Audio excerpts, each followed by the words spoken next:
9 o'clock. Councillors, before we start the meeting, I'll do a word of prayer. Again, if you'd like to bow your head, you're more than welcome to. Heavenly Father, look after us today as we're about to go through your councils and districts meeting.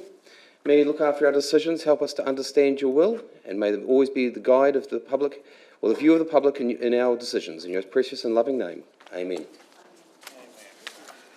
Councillors, the first item of the agenda is the declarations of interest. If there's any declarations of interest, please make it known as we go through. The first thing we have here is apologies. The first apologies we have is Councillor Paul Jovich and Councillor Phoenix Rooker. I'll move that. Do we have Councillor Harding, you'll move that, and Councillor Holmes, you'll second that. All those in favour? Any opposed? Carried. Thank you, councillors. We'll now move on to 5.1, which is... actually, we have our police report. Maria, so you're up first. I did promise that you could get away before 9:30, so...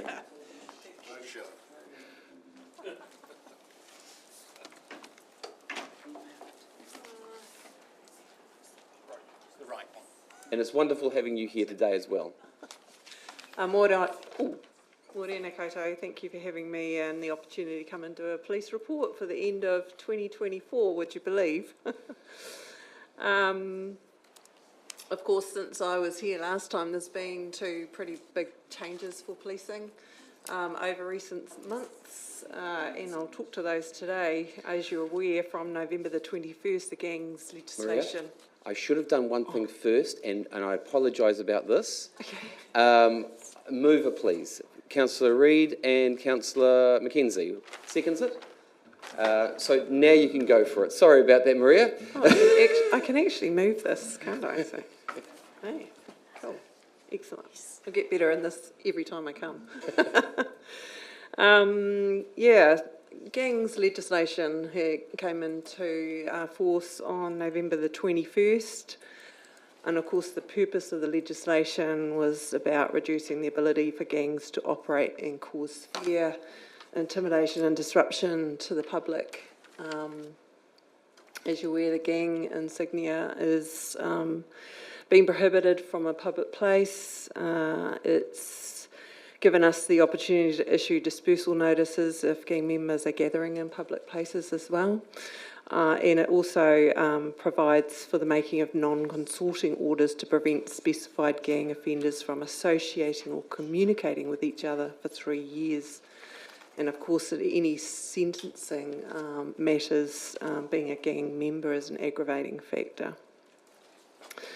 A big piece of work that we undertook prior to the legislation coming on board was engagement with our community to provide an understanding of the legislation, and that included engaging with gang members across Te Tautakarau. And you'll recall District Commander and I presented to Council on the legislation in October. Police's approach since the introduction of the legislation has been to enforce the law, so there's no warnings when we have breaches of the law. This could be at the time of the offending or later via search warrant. And we're well practiced in dealing with gang members, and enforcement actions and decisions will depend on the circumstances, safety considerations for the public and our staff as well. And I'm pleased to actually share that to date the compliance with the gangs legislation has been really good here in Whangarei. When I wrote this yesterday, there were 2 members that we'd actually summoned to appear in court on charges, but overnight we've had a 3rd. So, it's actually been really, really good.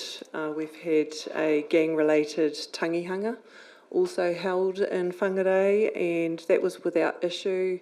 Gang members travelled into Whangarei for the tangi, and were very respectful, and both during that time, but also for the marae rules as well. So Of course, any reports that we get for gang insignia being displayed in public place will be recorded and investigated by our gang disruption team as well. The second big change for us is the mental health response change program, which commenced on the 4th of November. And this is about reducing a justice response to health concerns. Phase 1 is probably a minimal impact for police, to be honest.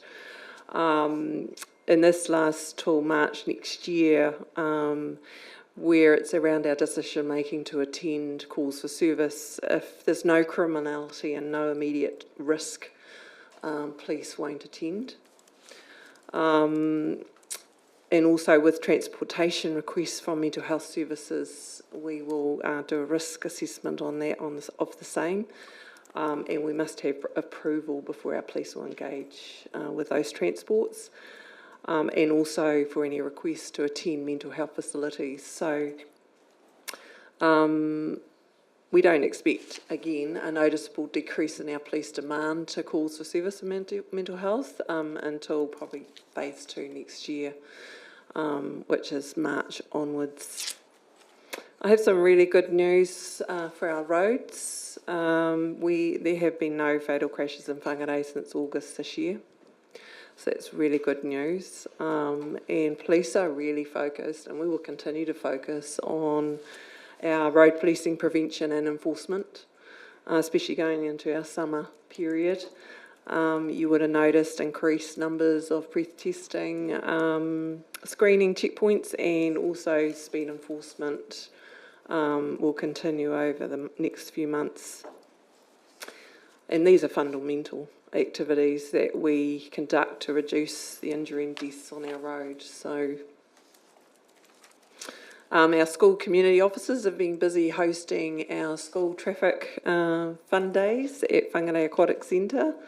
Over 540 of our students from across the Whangarei area who do the school crossings every day or bus monitoring get to have a day with police at the Aquatic Centre, and funding from that comes from the Northern Road Safety Trust and Blue Light, and these have been really enjoyable for the kids. Our team is out there now training next year's crew for 2025. Just following on from my previous update in May, we've actually fulfilled our Whangarei Police resource allocation, welcoming 13 new probationary constables here in Whangarei. And 5 of those just joined us in the last few weeks, so you've got a lot more younger looking constabulary members out on the streets. And all going well, we're expecting another 16 probationary constables in the next 6 months. So it's awesome news for us. And what this does is it's actually enabled us and enabled our front line to be supported, and also for us to go ahead with our plans to strengthen our prevention group and our youth crime team, which we're currently pulling together, which hopefully will be fully functional by March 2025. Also allows us the opportunity to really strengthen our collaboration with our community partners, so neighbourhood support, city safe and community patrols in a more prevention manner as opposed to just a response. I mentioned at my update in May of our focus on the Whangarei CBD evening hours, focusing on crime trends, causation of offending, victims, offenders and locations. As part of this work, we've collaborated with Council on environmental improvements to the Lorry Hall car park, with improved lighting installed just recently on the Butter Factory Lane, and hoping to also improve lighting in the car park itself to lessen the attraction for those found to be consuming alcohol and disorderly and assaultive behaviour that we've been experienced in the past. This area continues to be a priority for our police, with continued patrols and enforcement in that area. Over half of our alcohol infringement notices that we've issued have been issued in the Lorry Hall Lane and Butter Factory Lane over the last 12 months. I really want to thank the Mayor and Victoria Harwood, Simon Weston, for your leadership and support working together on these issues and hoping to continue that through 2025. Police are really committed to working and partnering with Council on a number of community issues that have arisen over recent months and providing community support and reassurance, emergency management, public safety. So I really look forward to us continuing the collaboration that's working so well. Looking ahead to 2025, planning is underway for the introduction of police beat team. So we're looking at 6 constables and 1 sergeant to join us. At this stage, we're expecting to receive this resource allocation in the new financial year. And I'll keep you updated on progress on that as we start to plan and develop what that will look like. Finally, I'd just really like to thank the Mayor and the Council for your continued support to police and wish you all a safe and enjoyable holiday break. And Mayor, mere kia he miti from us. Thank you. Well done. Thank you very, very much, Maria. I really appreciate you coming and taking the time in here. You've got a lot of things you've highlighted on there. I noticed that you didn't touch wood when you said about the fatalities, but we really do hope that there is no fatalities further going forward. And I acknowledge full-heartedly the work that the police actually do around there. I believe we've got Councillor Benny, who's got a couple of questions. Just for a change. Thank you. Firstly, happy Christmas to all staff. It's a funny time for police. We all know that they work through and do all the dirty jobs in this period.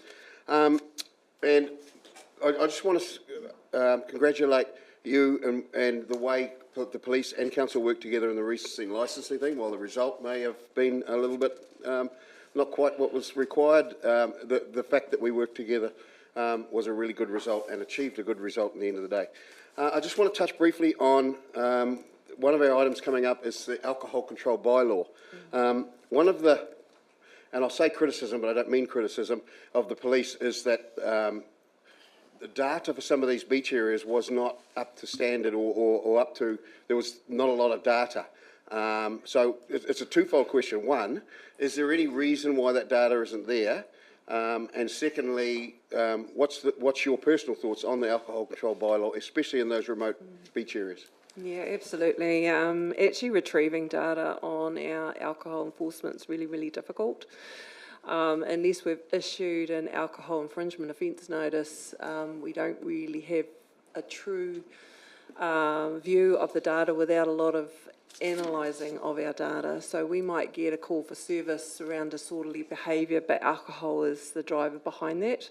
So therefore in our system, for example, will be coded as disorderly behaviour. It doesn't mention the fact that they were drinking a box of Cody's on the beach, and that was actually the issue more than anything. So it's very, very difficult to obtain that data, and even for the Laurie Hall car park, for example, that's been of interest, even obtaining data on that, and what I presented on today is only on ions issued.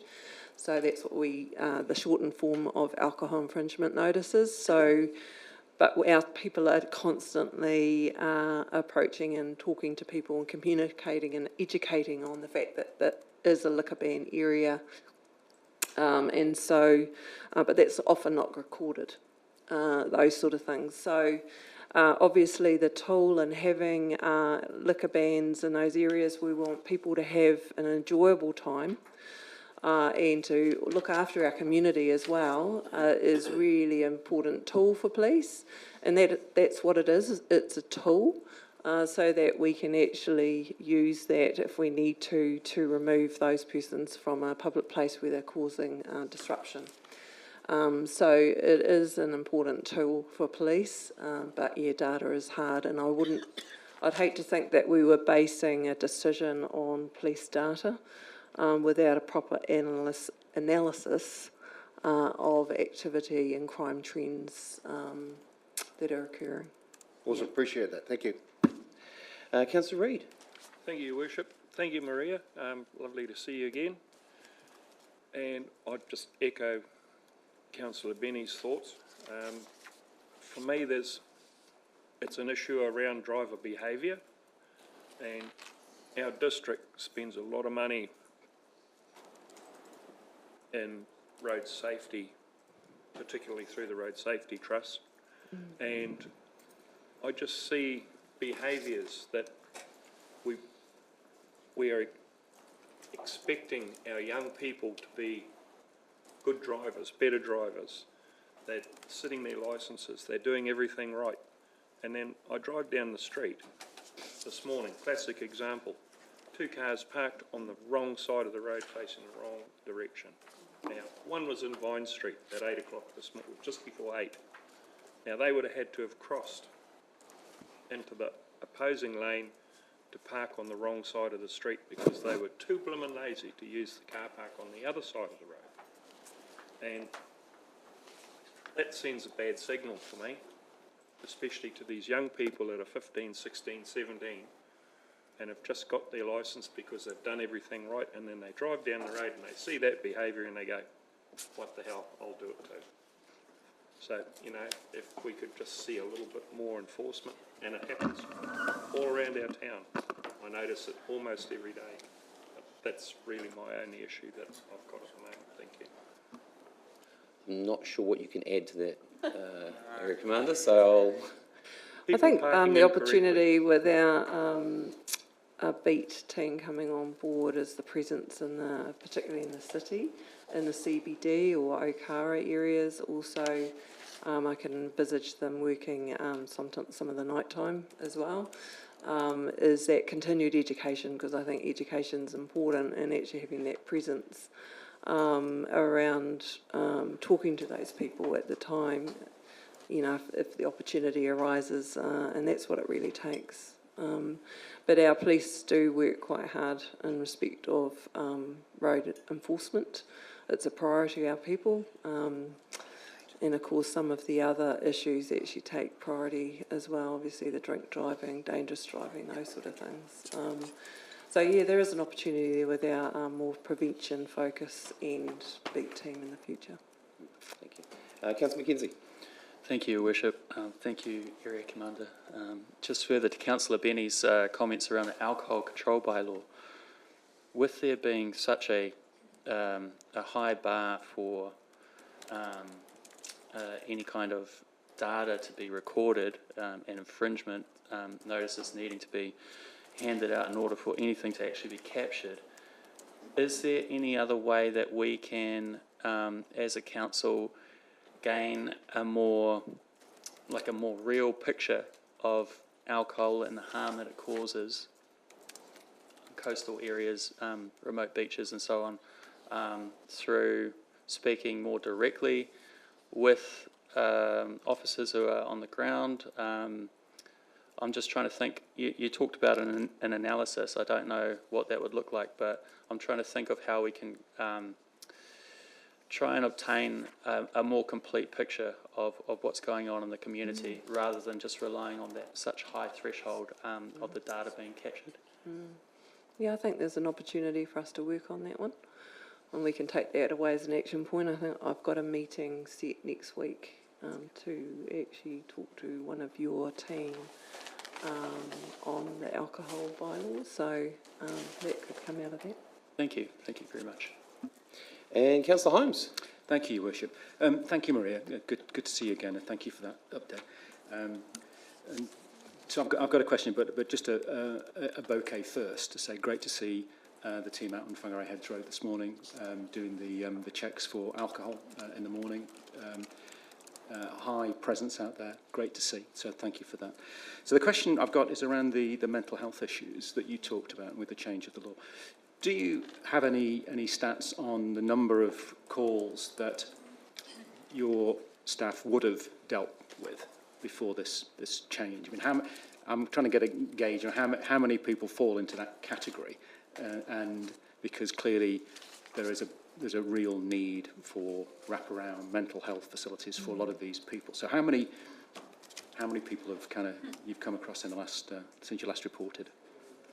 I haven't got that data with me here today, but I know a high proportion of our demand was attending mental health calls for service. And a lot of that is just my view, didn't require police response. It required a health response. Okay. And the final thing for me is onto the gang patches and so on. I mean, what's your view? Would you say that say Councillor Reid's current attire would be sufficiently offensive to warrant any sort of action, or? No, possibly not. I won't ask you to answer that. Thank you. But thank you, and have a great Christmas. I'll leave that one to the Mayor. Thank you, Councillor Holmes, for that point there. Eric, Madam Maria, look, I want to just highlight, the lights down at the butter factory area in Laurie Hall Park. I know that's improved things, and I really appreciate the effort and time the police have put in to make sure that area gets cleaned up. CCTV, we've had some changes with that. Do you know of any more of the crime prevention funds available, or if that is available to be asked for more funding? Do you know if there's more funding round in that? I've heard that potentially that is open, or it is opening. So, potentially there is in the future. So there is an opportunity for some of our smaller regions to be able to ask for those sort of funds on that. I understand that is occurring, but I can check on that for you. And like the other councils, I have to highlight, it's actually really great seeing the police out and about. It's actually really good to see them, especially when we had the Christmas parade. Great to see them out there in the CBD area. And I know that they'll be at the Christmas parade on the weekend in Hikarangi as well, and possibly the one in Ruakaka as well. So the only other thing that keeps crocking up, and I know it affects a lot of the councillors, is the motorbikes and the motorbike scene around the district. How is that going? Well, it's around, obviously, reporting to police is the key, and then whether there's an opportunity to actually locate. It's always the difficult one, and often even the use of the CCTV or the description is not going to identify the rider. So it's really one of those things where we've got to continue the reporting, but obviously the underlying around other ways that we can actually remove that opportunity for those to be occurring sit with some of our other teams around organised crime space. So the big thing you're asking from us is, at this point, is if any of our members of the public see any issues, if any of the elected members see any issues, they need to report it to you. Absolutely, absolutely. We might not be able to deal with it then and there, but we may be able to have captured some evidence of the person through the CCTV, and we will certainly follow up on that because we don't have time for it. Yeah. As there's no other questions, Eric Maria Nordstrom, thank you very, very much. I'm now, since the items we moved in second, all those in favour? And any opposed? Definitely none opposed. Well done, thank you, Maria, and congratulations, it's been carried. Our next item, I should have actually acknowledged before, there is no public forum, so our next item is 6.1, which is the approval of the minutes. Do I have a mover for that? Councillor Peters and Councillor Olsen. Any discussion on that? As there's no discussion, all those in favour? Any opposed? Carried. Thank you, councillors. We'll now move on to item 7.1. I believe there was some discussion going on before about the item, so that's now come, it's the light, that's on page 17, which is the alcohol control bylaw final decision. Yes, Simon? There's been a late change to the recommendations. Recommendation 8 being commits to undertake consultation with the following specific areas by the 31st of March 2025 for a subsequent decision, for a subsequent council decision. Those areas being Blum Bay, Whangarei South, Teal Bay, Whananaki and Tutukaka. And I believe Councillor Benny is moving this. Yes. Okay, so are you able to read the first part since we've got people online as well? So, okay. And Councillor Mackenzie is going to second that. That Council 1 determines that the draft amended alcohol control bylaw provided in attachment 1A is the most appropriate form of the bylaw, and B gives rise to some implications under the New Zealand Bill of Rights Act 1990, but is not inconsistent with it. 2, amends the alcohol control bylaw as provided in attachment 1 with effect from 19th of December 2024. 3, determines that in each of the alcohol ban areas included in attachment 2, A, the area has experienced a high level of crime or disorder that can be shown to have been caused or made worse by alcohol consumed there. B, the ban is appropriate and proportionate in the light of that crime or disorder. And C, the ban can be justified as a reasonable limitation on people's rights and freedoms. 4, determines that in each of the alcohol ban areas included in attachment 3, the level of alcohol-induced crime or disorder experienced before the ban was in place is likely to return to the area if the ban does not continue. 5, amends the Register of Alcohol Control Areas and renames it Register of Alcohol Bans as provided in attachment 4 with effect from 19th of December 2024. 6, delegates to the Chief Executive all its responsibilities, duties and powers under the Alcohol Control Bylaw except A, the power to set fees, B, the power to make a decision for which a council resolution is required, C, the power to hear and decide on any appeal process. 7, authorises the Chief Executive to make any minor edits or amendments to the Alcohol Control Bylaw and the alcohol ban areas to correct any spelling or typographical errors and or to reflect decisions made by council at this meeting. Typographical, that's a tough one. 8, and I'm adding the amendment which is on the board there. 8, commits to undertaking consultation with the following specific areas by 31 March 2025 for a subsequent council decision: Bland Bay, Whangarei South, Teal Bay, Whananaki and Tutukaka. 9. Oh, read the back. And 9. Notes that additional resourcing may be required to achieve the performance measure of the strategy function for financial year 2024-25 under Council's long-term plan. Thank you, Councillor Bean. I'll give you a couple of seconds just to take a breath. Would you like to speak to that? Yes, I would.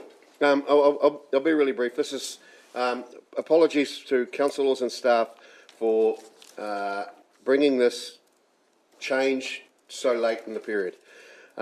But this is a very important bylaw for our communities, and as we've just heard, it's a very important tool for the police. The process that we've gone through has been quite rigorous. However, some of the beach areas, in particular the Bland Bay, Whangarei South, Teal Bay, Whananaki and Tutukaka, for one reason or another, were not able or did not make submissions. This backed up with the lack of data from the police, which the area commander has just explained is difficult to get, has meant that these areas have missed out. This gives us the opportunity to adopt the bylaw today, and staff are committing that they will go follow up with those following areas, and if a decision is required, it will come back to us by 31st of March for a decision as to an amendment for that bylaw. So I think it's a really good result. I just want to add, this could have been achieved a little bit easier and better if we had all worked together right from the start. And I'm going to suggest, not just for this one, but this is a way moving forward, in that council laws are going to these ratepayer meetings and fronting these ones. And so we are the voice of the public in lots of ways. It doesn't sit within our governance role, but I just want to stress that point, that we are the ones that have to front up with this, and it's important that we all work together to achieve the desired result. Thank you. Thank you, Councillor Benny. I should acknowledge we've got Aaron, Will and Bernadette sitting there as well to answer any questions if need be. Councillor Mackenzie. I think that the last area, Tutukaka, should probably say Tutukaka Coast to be more of a catch-all, because I know that Whangarei and areas north up to Sandy Bay have all, there are areas that have been excluded beyond just Tutukaka. So, as the mover and the seconder, are you okay with those words to be changed? Happy. Tutukaka Coast. Will, you'll make note of that? Yep. thank you. Okay. Councillor Olsen. Thank you, Worship. Yeah, I'm a little disappointed this has come so late, because I think there could have been more communication around this. And I support it, don't get me wrong, I do support it, but I would have liked to have seen Beach Road put in there, because there's so much issues around alcohol on Beach Councillor, Road. it is actually in the actual document. Yeah, but Beach Road, Specifically listed. This is outside of it. yeah. So councillor, just so you understand, the Beach Road is already included within the document and it's already got the alcohol bylaw on it. This is new areas which were excluded. My apologies. That's okay. It's all good. It's good for clarification, so nothing wrong with that. Councillor Connor. Thank you. Thank you. Yep, I've got no issue with the changes to this, and it's good to have had what we have had. It's good to have had the people that we have had respond to the consultation, respond to it, although we could have had a few more, which would have been absolutely great. In some of these locations, we already know that there is issues with alcohol, even though we currently have a bylaw in these areas. And that needs to be acknowledged that it's going to continue. So unless people actually actively report issues around these issues, they may not get dealt with. As we know, police can't be everywhere. Our city safe people can't be everywhere. They try to be as much as possible, but there's limited funding from us and other reasons. So having the bylaw in these locations at least limits, with some awareness, the use, but it will not remove it. So I feel for the people who have been affected by the situations in the past, who have come to us and reached out to us, and I do hope that their situations improve. I do hope that the police can respond to issues that are actually urgent as needed, but also deal with these situations as they come up.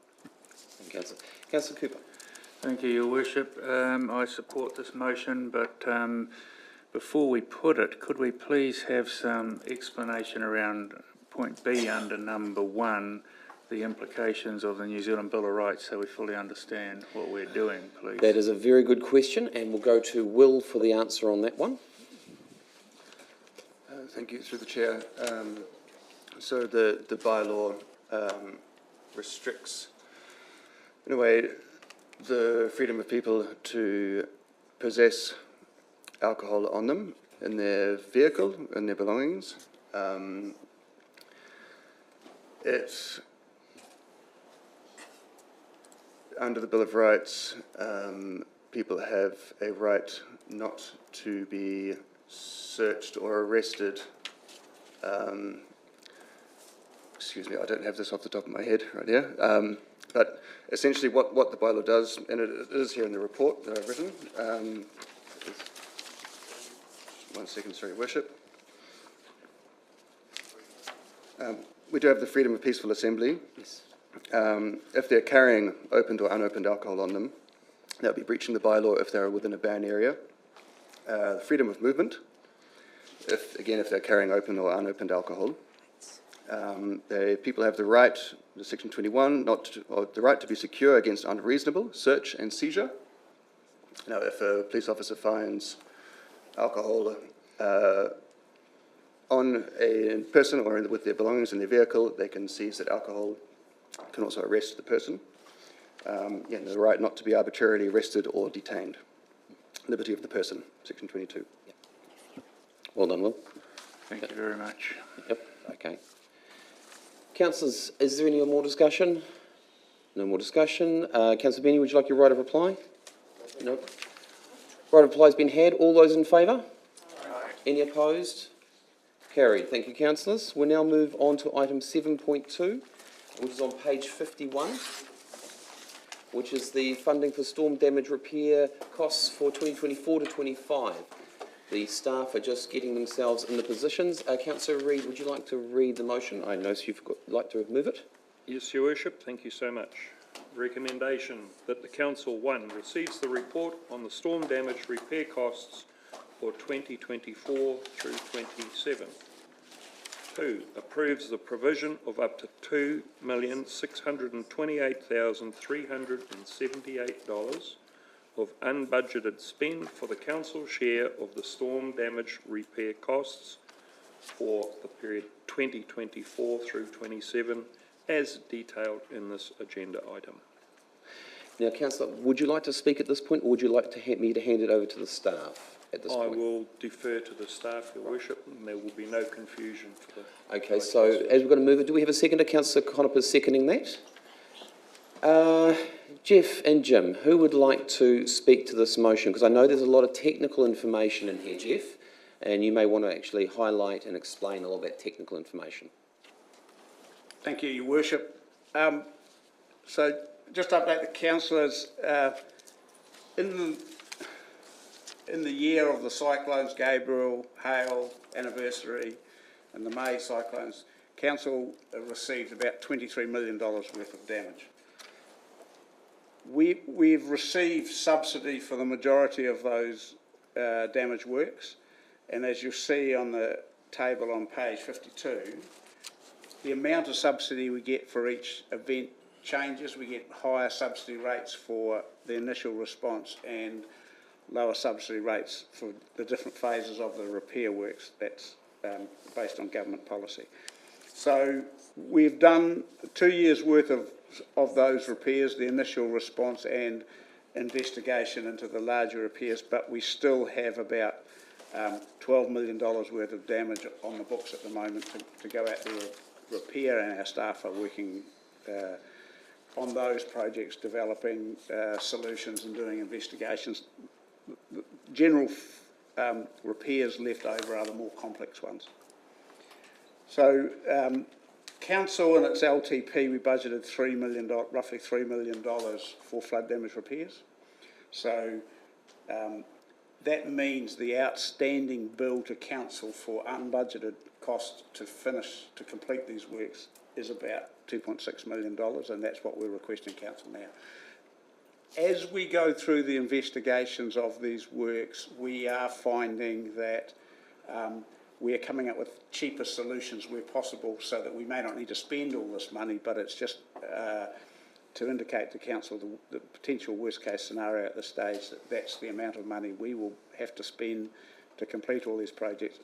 That's above the budgeted amount allowed for on the current LTP. Nothing else to cover on that? Okay. Councillor Cooper. Thank you very much, Your Worship. Thank you, Jeff. One of the things that we hear at as elected members is that in these storms, if our maintenance was better, we would have less damage. Can we, what sort of comfort can we give to the ratepayers that we feel we're on top of things?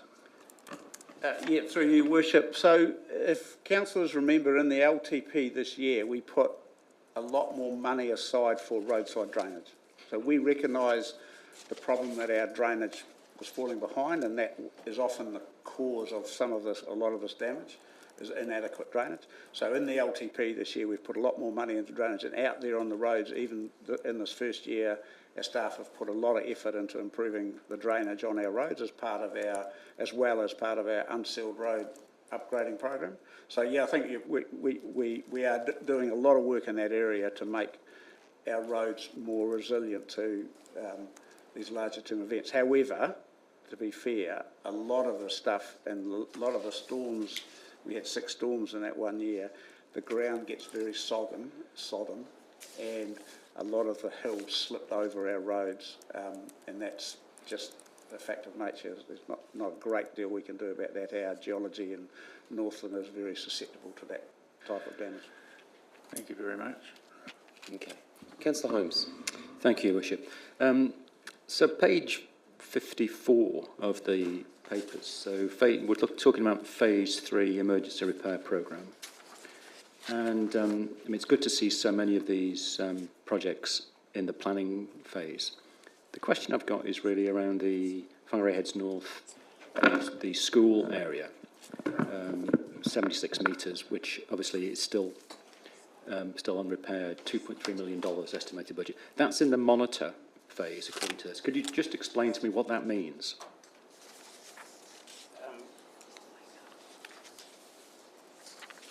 Following the landslip, we worked with the Ministry of Education, and we put some test bore holes down across the slip site, and we are monitoring those effectively we're looking for what we call the slip plane underground, so the location of the slip plane to help determine what's happening and if and whether we can do anything about it. And that's the problem with that particular site, is that the slip is so big that it may be impossible for council to actually do any physical works to enable it. It goes way up the mountain. So, as I say, we're working with the Ministry of Education. We've done we've done that testing, and we need to look at the results and see what. So I can't say that there is an easy answer, but that's something we'll look at. And so, thank you, Jeff. Just to follow up, if I may, Your Worship, just on that school. I mean, clearly there's an expectation of the local community that stretch of road is going to be fixed, and if what you're suggesting is the monitoring is still unclear about whether it can or can't be fixed, and I think there's a need for communication around that, because there's it's managing expectations, because at the moment there is a clear expectation by the community that that's going to be fixed, and if we're saying we don't know, we need to carefully manage that, otherwise it will haunt us. Thank you.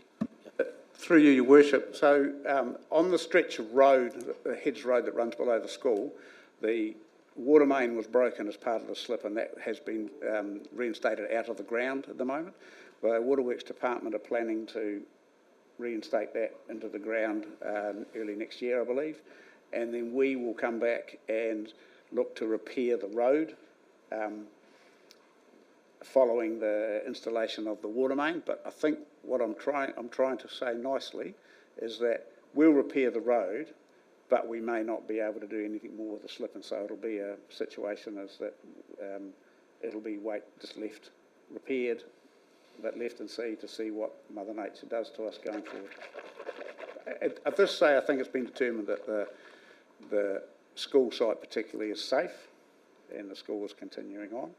But whether there's anything we could do to reduce further impacts of slippage in that area, it's uncertain at this stage. I'm well aware, Jeff, that there's a lot of, when you're dealing with slips, sometimes you're trying to work out exactly where the slip circle actually might be. It might be a shallow one, might be a deep one, and it might involve several sections of land, and even go out into the bay at sometimes. So it is one of those things that is, so hopefully that question answers your question there. It does, Your Worship. I think I'll come back to what I said before. I think there's a need to communicate some of this in a way that manages expectations, because, as I say, at the moment there is a clear expectation that when we get round to it, we're going to fix it. And if, so. And that point has been taken, Councillor Holmes, and I appreciate you raising that. And our comms team, which are usually in here, will be monitoring online as this is live streamed, and we'll be taking that on count. Okay, Councillor Harding. E te kora matua, mihi ana ki a koe mo tukarakia kia mātou, ma tēnei ata, and mihi ana kia kōrua. Thanks so much, Jeff. Listen, I'm just a little bit confused. On page 53, you've got the shortfall in council local share is 2.628. It looks like it was already budgeted, yeah, over the first 2 years. Because my confusion is on page 54, financial budget considerations, and it says, however, accessing the subsidy requires council to commit an additional 2.62 million, which will be funded through debt. Is that the same thing? Yes. Through you, Worship, yeah, it is very confusing. His Worship, the Mayor, pulled me up on the same issue as well. That's why I'm here to explain it. Thank you. So, on the top of page 53, the total amount of damage we currently have on the books for this year is $12.8 million. Yep. Of that, there's $8.7 million of subsidy available from the government, which means the council share would be $4 million. Yep. However, council budgeted $3 million in LTP, which of that includes subsidy, so the council share of that is about $1.4 million, so therefore the shortfall we have left is $2.6 million. Okay, so council still needs $2.6 million to complete all these works above and I understand all of the that it subsidises a whole heap of other work, which is great, but at the end of the day, it's still needs to be funded by debt. Is that correct? Well, the $2.6 million council has to fund we can't raise rates anymore No. to fund that, therefore the opportunity is only to fund that, as my finance department tells me. Thanks, sir. Thank you. Kia ora. Yeah, thank you, Councillor Harding, for asking that question. I did actually raise that with Jeff, as he did highlight that, to make sure it was the way, unfortunately, the way a lot of the documents are written, they're written quite technical. So it's, unless you actually dig down and get answers for it, sometimes it can be quite a misunderstanding. Councillor Connor. Thank you. Yeah, the absolute devastation that we receive from storm damage is completely out of the blue, and that's only compared, which is not even really compared, but when we're doing a planned work and we find something that is not expected below a work and needing to pay extra money towards it, this stuff is just astronomical compared to it. But without dealing with it, we have communities that get cut off, we have communities that get it put out, and supporting Councillor Holmes about the issues that he has. If we have to find a different way around, we need to be able to plan that into it as well. But yes, appreciate the time that it has taken for staff to get through all of this whilst trying to attend to everything else that we expect of them also. But also for some of these items that have been put to the end, that are not so important. I'm trying to get the words out of my mouth. The not so urgent issues to get dealt with, and dealing with the more complex ones that are needed straight away. Thank you, Councillor Connor. Councillor Reid, I'm going to see if you want your right of reply. Nope. As the right of reply has been had, all those in favour? Any opposed? Carried. Thank you, councillors. We'll now move on to item 7.3. Stay there, Jeff and Jim. Page 59, and Councillor Reid, you'd like to move this one again? Yes, Your Worship, thank you so much. The recommendations that the Council, 1, receives the report on the reduced subsidy funding from NZTA for the 2024 through 27 roading program. 2, approves the revised roading budget for the subsidised roading program for 2024-25 as detailed in this agenda. And 3, notes that the approval for budget allocations for the remaining 2 years of the LTP will be confirmed through the annual plan process. Again, councillor, I'm going to check whether you're okay you'd like to speak to it, or you'd like me to hand it across to Jeff. I will just briefly say the government giveth and the government taketh away, and ask the staff to take over from there. Thank you. Yeah, appreciate that. And Councillor Peters, you're seconding that. Yep. Jim and Jeff, have you got some comments to add to this? Because I know it is, Councillor Reid is 100% correct. It is one of those situations that we're in. Would you like to explain a bit more for the elected members? Thank you, Your Worship. So this matter was brought to a council briefing previously.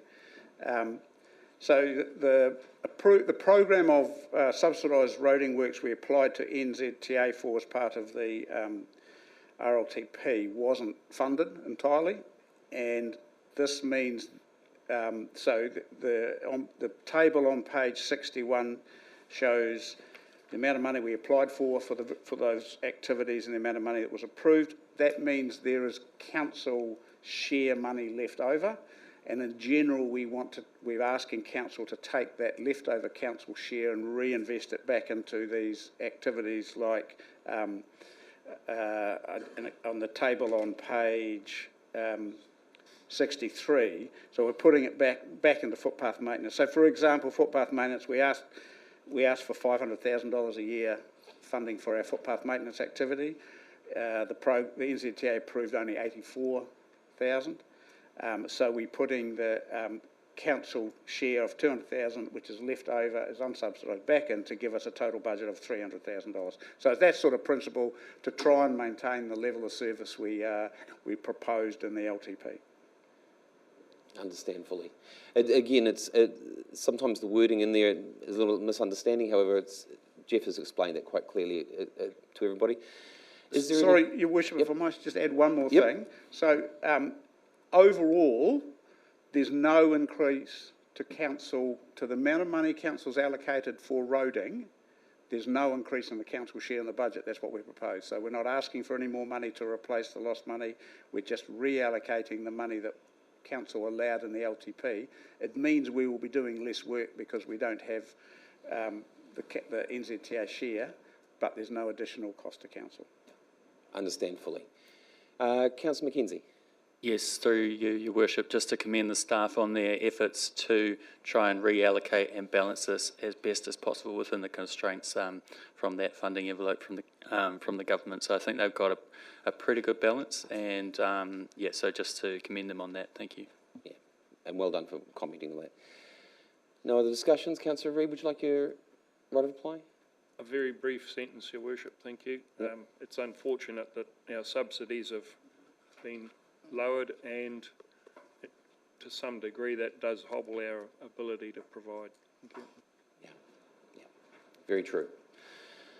Right of reply has been had. All those in favour? Any opposed? Carried. Thank you, councillors. We're now going to move on to item 7.4, which is on page 77, which is the project life cycle management approval of delegations, and Councillor Peters would like to move that. And I'm going to ask Councillor Peters to read it. That the council delegates to the general manager roles the ability to approve project budget reallocations as follows. A, to approve the allocation of a budget for a program of work to a low-level project number. B, to approve the reallocation of a project budget to a different project within the same long-term plan. C, to approve the reallocation of a project or program budget to a different program within the same long-term plan activity. D, to approve bringing budgets forward across years 1, 2 and 3 of the long-term plan for a defined project or program of works. 2, council notes that the resulting delegation will be incorporated into the council's delegations register for the general manager roles. 3, council notes that budget reallocations requests will be subject to a review process to ensure appropriateness and accuracy. 4, council notes that budget transfers will be reported to the Finance Committee. Thank you, Councillor Peters. Do I have a seconder for that? Councillor Hulse will second that. Councillor Peters would like to speak to it. This motion allows our council to be more efficient in the dealings with the day-to-day dealings of our large organisation. Thank you to the General Manager for that. Thank you for that comment. Councillor Cooper. Thank you, Your Worship. I see this, as Councillor Peters has mentioned, we've been very clear that we do not want capital carry forwards, and this is a tool that the council staff can use to facilitate projects that are going well and not have to stall while they come back to the chamber if the money is already in the budget. I note that reallocation requests will be subject to a review process to ensure the appropriateness and the accuracy. So I think it is something that I know the Deputy Mayor's been working on, the Head of Infrastructure has been working on, and I really look forward to seeing our capital budgets getting a greater result there. Thank you. Councillor Hulse. Thank you, Your Worship. Mine's going to be pretty short. I just want to thank our managers for working together, and I think we've encouraged our finance team to actually manage finance and to make finance available so we can reduce the amount of carry forwards that we've had in the past. But it's good to see the cooperation between the departments. Thank you. Yeah. Councillor Benny. Yeah, well, I agree in principle with this. Just a couple of things concern me. One is number 3. Council notes that budget reallocation requests will be subject to a review process. Is the review process the Finance Committee? Is that, or is there another process? Alan, I think you can answer that one pretty well. Through the Chair, it's reviewed by General Manager. So while a project manager will put a request in, It'll come to General Manager to make the decision, just as appropriate, and then we'll report back to Finance Committee. No, so the item gives the general manager the power, and then this states there will be subject, that allocation will be subject to a review process. So he will in effect review, or he or she will in effect review themselves. Is that what you're saying? No, Councillor, I probably can answer that. The whole purpose of this agenda, as you know, is about to create efficiencies and where the staff can actually find projects can fit into those items that are in the long-term plan. The big thing here is that there is a close working relationship between the chairs and the managers, senior manager. So in other words, if there is an item which comes, which pops out of the woodwork and says we can actually process this through our existing budgets, then that would go to the manager, which would then bring up through the manager to the chair of that committee, then allowing then the review of that would then come through finance to make sure all the bells and whistles are ticked, or the ticks and crosses are done. Yeah, and I understand all that, and that's not the issue. The issue is, number 3, it will be subject to our review process. Yes. Is the review process going through the Finance Committee? Is that it? No. No. You've answered. I'm not sure that's a... Yeah, again, further information, when these requests come through, we need to make sure the split's being maintained between our level of service, our growth and renewals. So lots of renewal budgets being moved towards level of service projects. That's done to make sure that integrity's being checked. So it's all staying within the budget set to the LTP, and this isn't taking us away from that. So there's checks and balances both from a project perspective but also a finance perspective. That's the review process we're talking about there. So what the two referring to, Councillor Benny, as I was saying before, there's 2 review processes. There's a review process inside the Finance Committee, and there's a review process inside the actual, within the actual manager and also senior manager and the chair. Yeah, and I mean... Just to check on the Alan's... Not the Finance Committee, through the Finance Department. Finance Department, sorry. Right. The concern for me is that obviously that projects taken away from small rural places will be replaced by ones in town at the whim of a general manager. Not saying you're pro town. Someone like Jim loves the rural communities, but that's the concern, and that will be the concern from the communities. I support it, but with a little bit of hesitancy.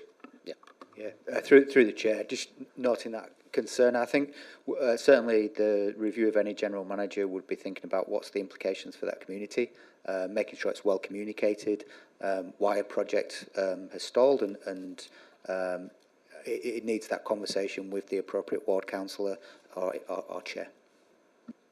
Okay. Just noting those points are covered under section 1.b in the item itself, that we'll go through a process engaging with a ward councillor as appropriate. Yeah, and I did see that. However, it didn't cover the review, or it says that. Okay. There is some concerns from. Okay, and your concerns are noted, councillor. So okay, we'll move Councillor Connor. A couple of questions, please. In regards to reallocating the budget, how far will that budget move from within that space? So it's not going to go drastically into a different department, or it's just going to stay within that own manager's department per se? Now, Jim, you can correct me on this, but I understand it's within each manager's area, the budgets can be modified slightly as projects appear or are completed sooner. It's about keeping the flow of work available for the contractors. So, Jim, do you want to... Yeah, so through the chair, so projects, it needs to be aligned with the LTP, so any movement needs to be within the same activity area. And as Alan said, it's also important that what we can't allow for is money that's allocated for renewals to then be moved to improvements. So there's some quite strict things in terms of how far things move, so they can't move too far. What we do want to encourage is more of a program approach, so that if I use the example of the 3 toilets that we're developing there, we're seeing them as a program.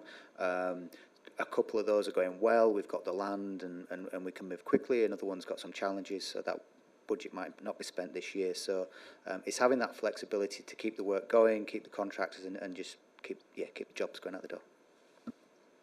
And through the chair, just to add to that, this is going to be a totally transparent process. We'll report back each month if changes are made the following month. If we're getting this wrong, take the delegation off us. We're totally accountable to you for how we're implementing it. If you feel we're doing the wrong stuff with it, take it away again. Thank you.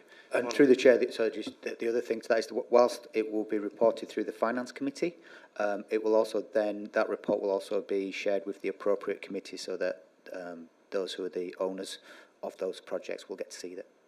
Cool. One last little question, and he's just, Jim's just touched on that, I think, so a little bit more explanation, hopefully. In regards to renewals, not all renewals are fit for purpose.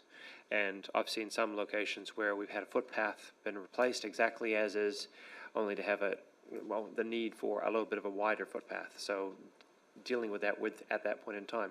With Jim saying improvements, does that allow for that to be improved if it needs improving, rather than just doing a fit for, well, not fit for purpose? And probably taking the footpath situation out, I acknowledge fully what you're hearing to there. We have a standard for our footpaths, which are 1.8 metres, and some of our footpaths are only 700 wide, so you acknowledge that full-heartedly. I do believe that will be, if we adhere to the 1.8 metres, there is going to be more cost, and that hasn't been budgeted for, so in some of the projects. But Jim, you may want to answer on a wider issue rather than just talking about footpaths itself. Yeah, I think this is, it's slightly outside the scope of this paper, but it's a relevant point in that whenever we're doing renewals, there's always an opportunity to improve the level of service, and so the way that we accommodate that in the budgeting is something that we need to set out right from the LTP and in our asset management plans.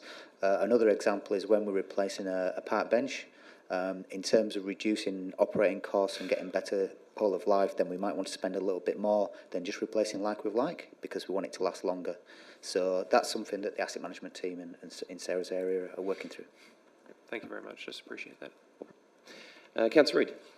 Thank you, Your Worship. The purpose of this is to keep our supply work to contractors on queue and to lower carry forwards and provide community improvements. Now, we'll work as a team, as we are building that team quite successfully at the moment through infrastructure, and we'll grow our delivery ability, but we'll do it together. Thank you. Thank you, Councillor McKenzie. Yes, thank you, Your Worship. I support this motion. I echo the thoughts of Councillor Benny.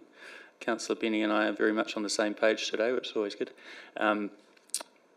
But I do think that there is an essential part to consult with ward councillors on specific small rural projects. And the way I see it written, it doesn't cover that off in here. And so I am seeking an assurance from staff that that will be the case, even though it's not in writing here. I'm not going to make an amendment, but I do want to seek an assurance from the SLT that that will be the case. And can it be noted in the minutes, Your Worship, or is there some way that we can do it that way? I will make sure we're noting that down. And Jim, do you want to answer that? Yeah, I mean, I'll speak on behalf of the sort of transport and community infrastructure, but I know everyone in the leadership team is in the same place, that the last thing we would want to do is give anyone a surprise and disappoint a community without giving a proper explanation and talking it through. The reality is that when it comes to the appropriate committee meeting and this information is shared, if you didn't know about it, you would haul us over the coals, quite rightly. As Alan says, it's a privilege to be given, and it's a sign of trust to be given this delegation, and we need to recognise that. Appreciate that. Thank you, Jim. Yeah. And thank you, Councillor, for raising that. That was one of the concerns I had in there as well. As Alan has said, he wants to make it very clear the goals of this, and if you look in 3 in the background, the goals actually clearly say clear roles and responsibility, benefits realised. So the key is making sure your councillors, your elected members in those areas are actually included within the decision-making processes, and it is about the speed process. And I'm very, very glad that both Alan and Jim have highlighted the fact that this is a trial. If it doesn't work, they are happy for it to be taken off them. So, councillors, just be conscious of that. Councillor Peters, would you like your right of reply? Thank you. I think it's been well debated. Okay. Right of reply has been had. All those in favour? Any opposed? Carried. Thank you, councillors. We'll now move on to item 7.5, which is on page 85. This is the statement of expectations for council-controlled organisations. Councillor Cooper. I just register that I potentially have a conflict as one being appointed to a council organisation. Yes, there is a possibility for a conflict there, yes. Councillor Reid, you're going to move this one? Yes, I will, Your Worship, seeing as no one's put their hand up quick enough. Recommendation that the Council, 1, approves the statements of expectation for 2025 through 2026. And I believe I saw Councillor Peters seconding that. Yep. Councillor Reid, would you like to speak to it? No? Okay. I'm going to go to the team there. Emily, you want, or Joanne, do you want to speak to this? Through the chair. So a statement of expectation is a document that we don't have to do. It's not a requirement, but it's a great kind of best practice document to provide clarity for our CCOs on our expectations, which can then feed into them developing their statement of intent and just ultimately kind of improve that relationship and the clarity as well. And councillors, as you'll see, when you look through the documents there, you'll see quite clearly that there's a letter of expectation in there coming from myself, and then there's also a letter coming from the specific manager who's dealing with the roles as well, a more detailed approach. Something which we have done in the past, and again, we are improving the process that we're working with our CCOs. No other discussions? Councillor Reid, would you like your right of reply? Nope. Right of reply has been had. All those in favour? Any opposed? Carried. Thank you, councillors. We'll now move on to item 7.6119, and I will move that, that the Council 1 receive the report progression of the Northland Multi-Agency Emergency Coalition Centre, or the MACC, for those who would like to know. 2, approve the Chief Executive to enter into a heads of agreement and associated costs with the Kaipara and Far North District Councils and the Northland Regional Council for the Northland Multi-Agency Coordination Centre, the agreement. Subject to the Chief Executive being satisfied that A, Council has complied with all statutory, regulatory and policy obligations that relate to the agreement, and B, the agreement includes any conditions deemed to be reasonable and appropriate to the view of the Chief Executive having taken legal or other professional advice if required. 3, acknowledges the $933,000 be transferred to the Northland Regional Council project budget as per the agreement through a planned schedule of payments at key milestones. Just highlight that. That's highly important there, councillors, key milestones. 4, acknowledges that by entering into the heads of agreement and subsequent lease agreements, Council is committing to provide unbudgeted funding, including potential further funding investment to complete the project, ongoing operational costs and future capital renewals. All future Council contributions will be treated as OPEX and would need to be incorporated into future budget and funding decisions. Councillor Connop, you're seconding that? I hope that was not the other way around you were referring. Councillors, okay, so as I've read out there, the purpose of this is the new Civil Defence, Northland Civil Defence Emergency or Joint Committee, Northland Civil Defence Emergency Building, which has been placed up at the Fire Service up on Bank Street. And it's good to see Victoria and Phil over here. I know it's a different council, Phil, but you know, you'll get used to it, Victoria has. Look, the big thing is this is something we have promised. We have, the 4 councils have agreed to it. So this is just the more formality of the process of transferring those funds so the project can start. I do need to acknowledge that earlier this year, the Minister, Mark Mitchell, actually turned around and said, how much money do you actually need to complete this project? And when he was told the amount, he committed it. So that's how important this is actually for Northland. So that's that $1 million that you see on the budget there, on page 120. Also on top of that, councillors, you'll see that there is, it's all about working collaboratively with our other councils to make sure we are looked after in Northland properly. While the Whangarei Council does have an area which is for civil defence emergency, and so does the Regional Council, this actually provides a more centralised point for the whole of Northland.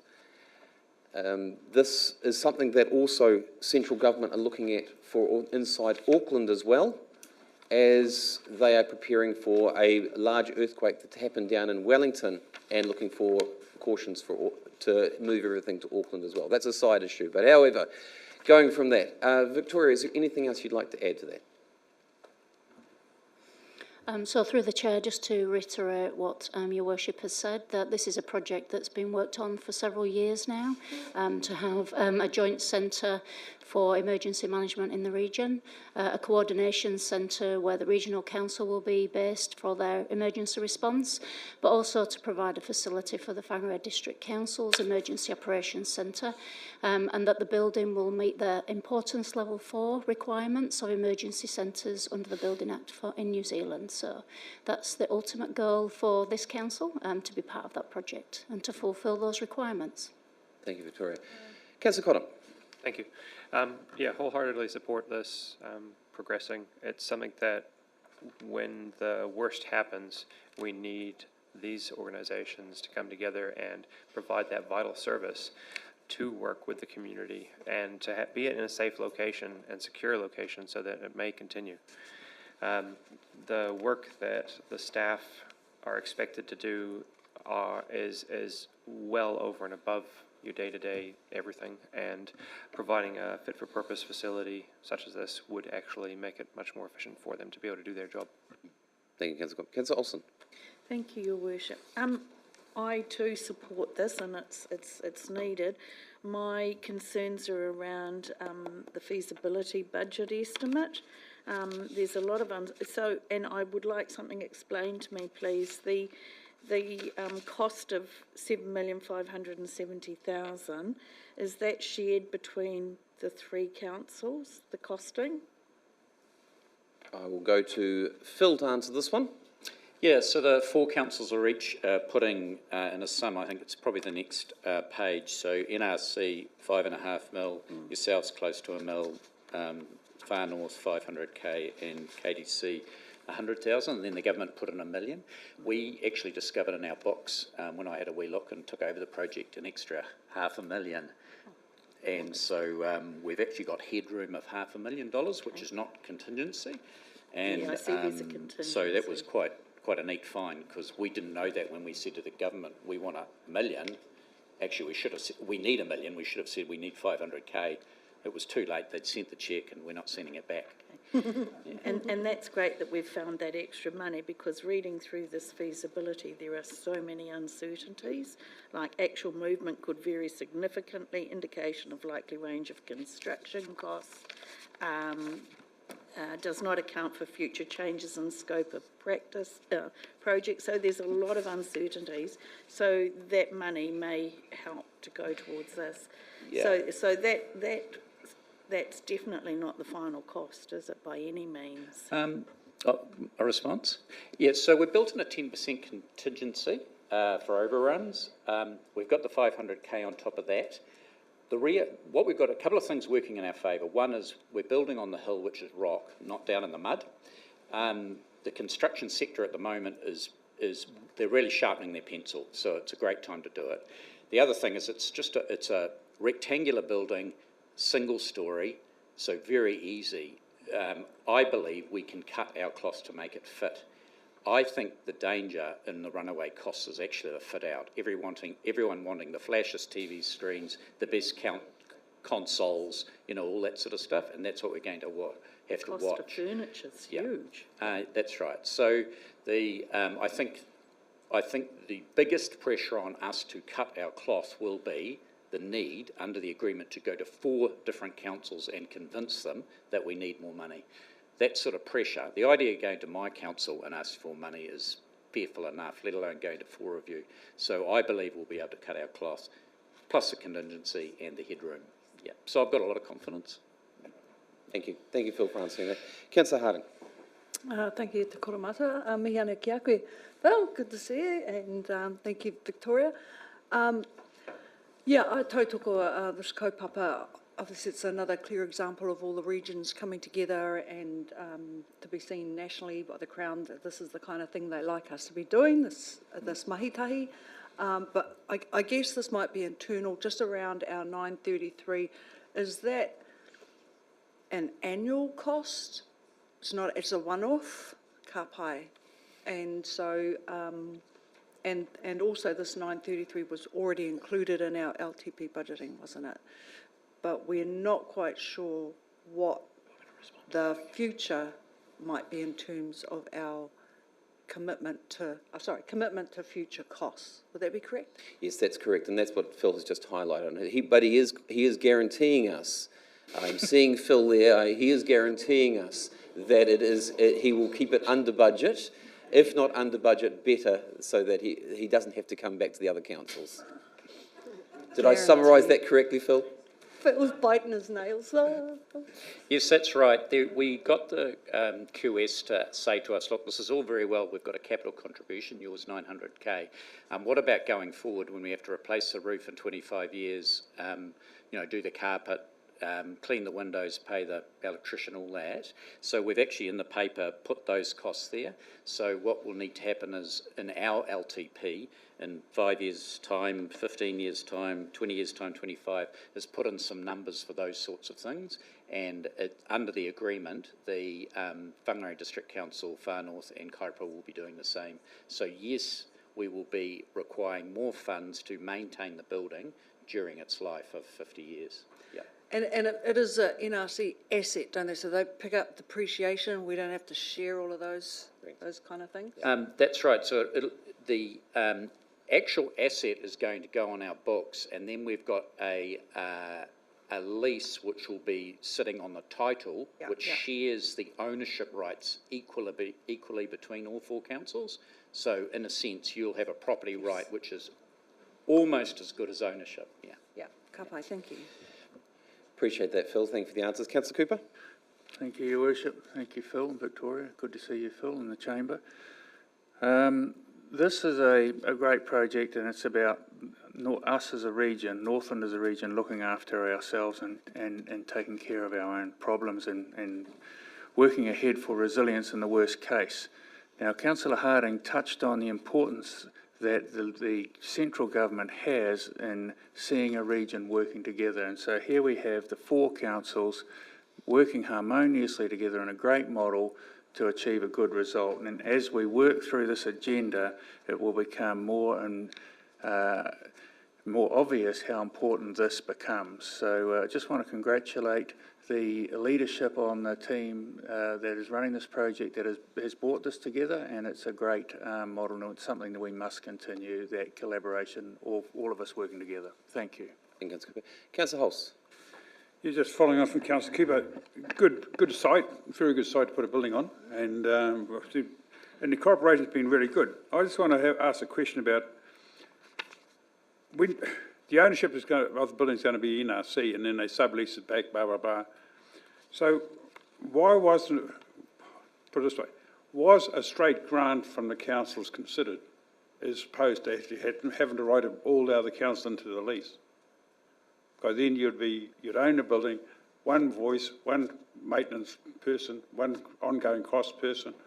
But now it's in the lease, there's a couple of statements like upon construction, the NRC will sublease the site and buildings to the councils as tenants in common or equal shares.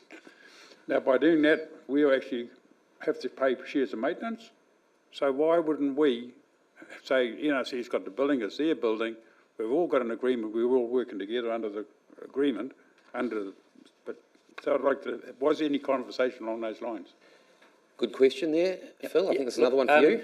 There was, I think, when chief executives were talking, they wanted a couple of things. One was certainty of access and the property right of ownership, being tenants in common, gave that. And secondly, a share of ongoing capital and running costs for civil defence activities which are shared.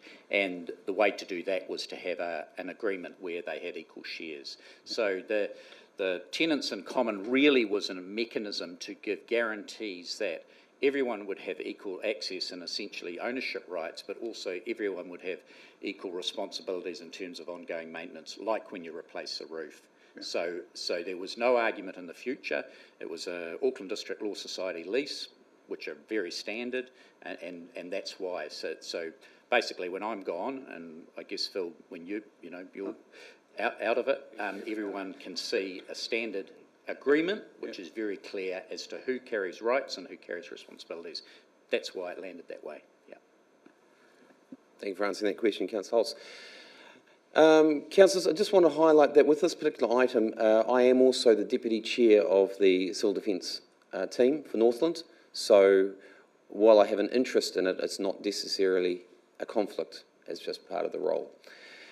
The Regional Council is the one which will be running this build, and I understand fully that, as I said before, Phil will be making sure the costs are very well much within budget, and if not better than budget, as we go forward.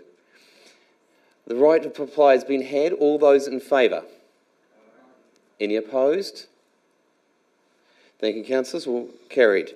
Next item is 7.7. It's 219. I was going to move that. I'd like to propose it, yeah. As it is? Pardon? As it is? No, I have... I'll be moving it as it is. You're moving it as it is? As it is. Okay, so I'll move it as it is, which is 7.7, which is the regional deals.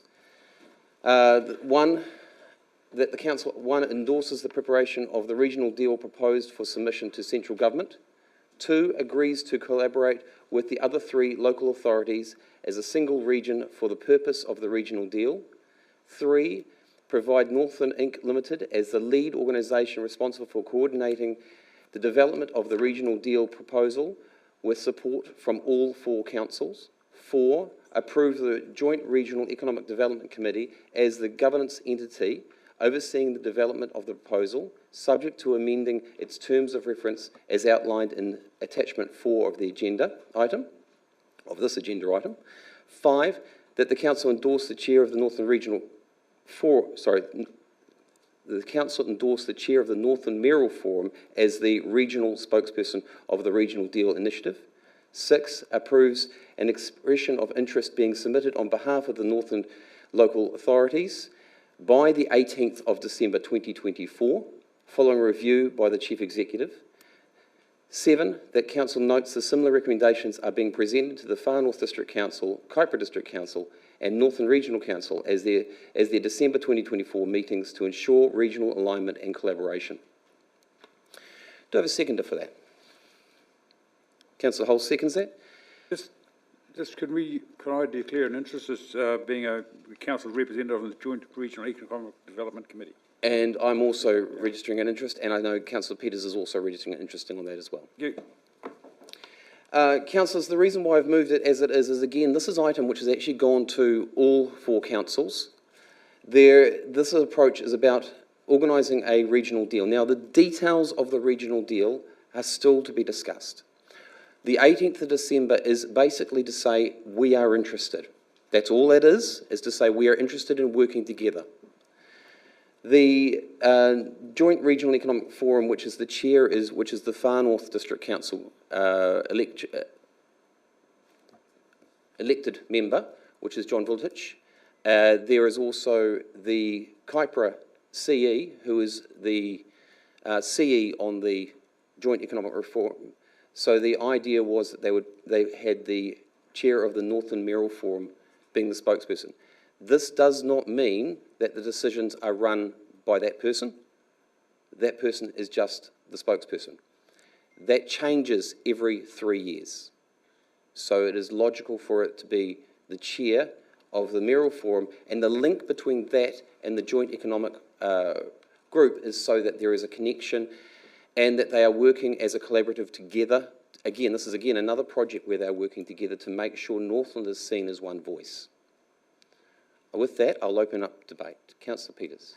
I'd like to propose an amendment. Yeah, what would your amendment be? It's to 5, and it reads that council endorses the chair of the Regional Economic Development Committee as the regional spokesperson of the Regional Deals Initiative. You have a seconder for that. Councillor Holmes, you seconding that? Councillor Peters, you'd like to speak to that? My logic in this, and it's no assertions on the on what has been proposed, but it's because it connects the economic development mechanisms that we have set in place, so that it is more logical. That is my reason for proposing it. Councillors, I'll speak to that. I want to make it very, very clear that the Regional Council has also put that in motion. The Kaipara District Council has kept the status quo as it is. When I've talked to John Vulch, he has made it very clear that he does not want to be the spokesperson. He would prefer the chair of the Mayoral Forum to be the spokesperson, as he felt that they had more clout. Now, that make it very, very clear he is very much in charge. His name is on the documents as part of the Joint Regional Economic Development Committee. His name is there. His name is signing things off. He just does not want to be the spokesperson. So that's why he has asked for me to do that. And that was agreed at the Joint Economic Reform and also agreed at the Northland Mayoral Forum. Just a point of clarification, Your Worship. Yep. So did I hear correctly that the Northern Regional Council have voted John Vulisich, or the chair of the JREG, into that position? Yep. But that wasn't mentioned in this. No, and the Kaipara District Council, as stated, voted as status quo. Status quo. So, as I said before, what the Regional Council does is their story. It's the District Councils because it's all about infrastructure.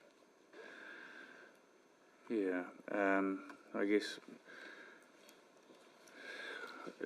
it states in here that it's very important to have a regional approach and collaboration.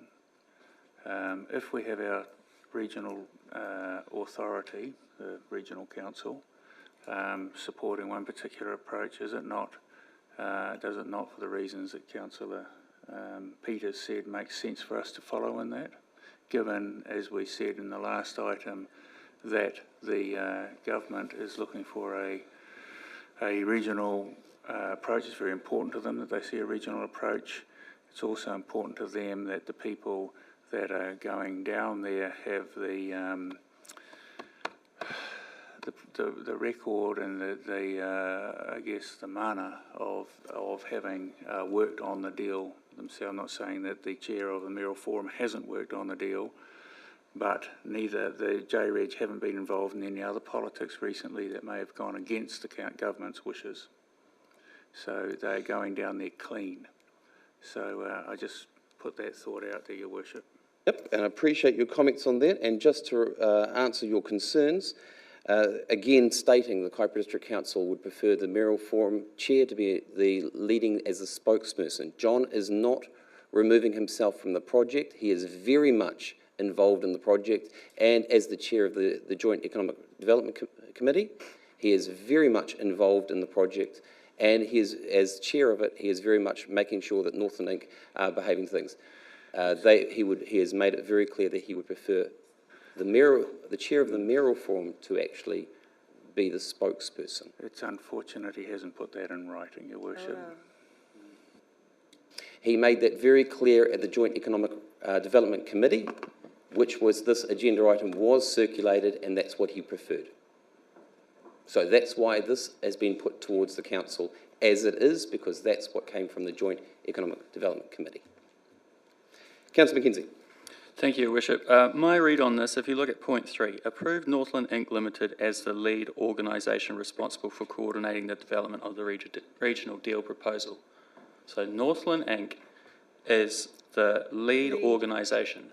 So therefore, it stands to reason, through our mechanism for delegating board members onto JREG, that the chair of JREG, and it's not about the person, it's about the position, should be the spokesperson, because that is the most logical connection to Northland Inc. facilitating this. If John doesn't want to take on that role, that is his decision. But whoever is chair of JREG should be the spokesperson.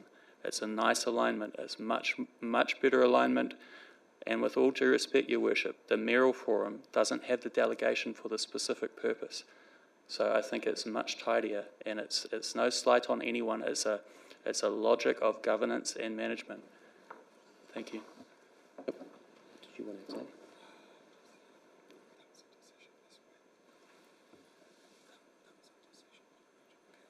Yep. Simon, I think you've wanted to say something there. Sorry, Councillor Harding, I just want to make sure this... I was just pointing out that that was a decision that was made by the Regional Council this week to make that change. And my understanding was that, in actual fact, they'd agreed that it would go through the mayoral forum. So, just making that point. Sorry, say that again. My understanding was that it was agreed that it will go through the chair, or the spokesperson will be the chair of the mayoral forum. But the change that came through from the Regional Council, that came through earlier this week. Just as a point after this agenda was written. So sorry, Councillor, yes. Point of clarification. Clarification of what he's just saying? Yep.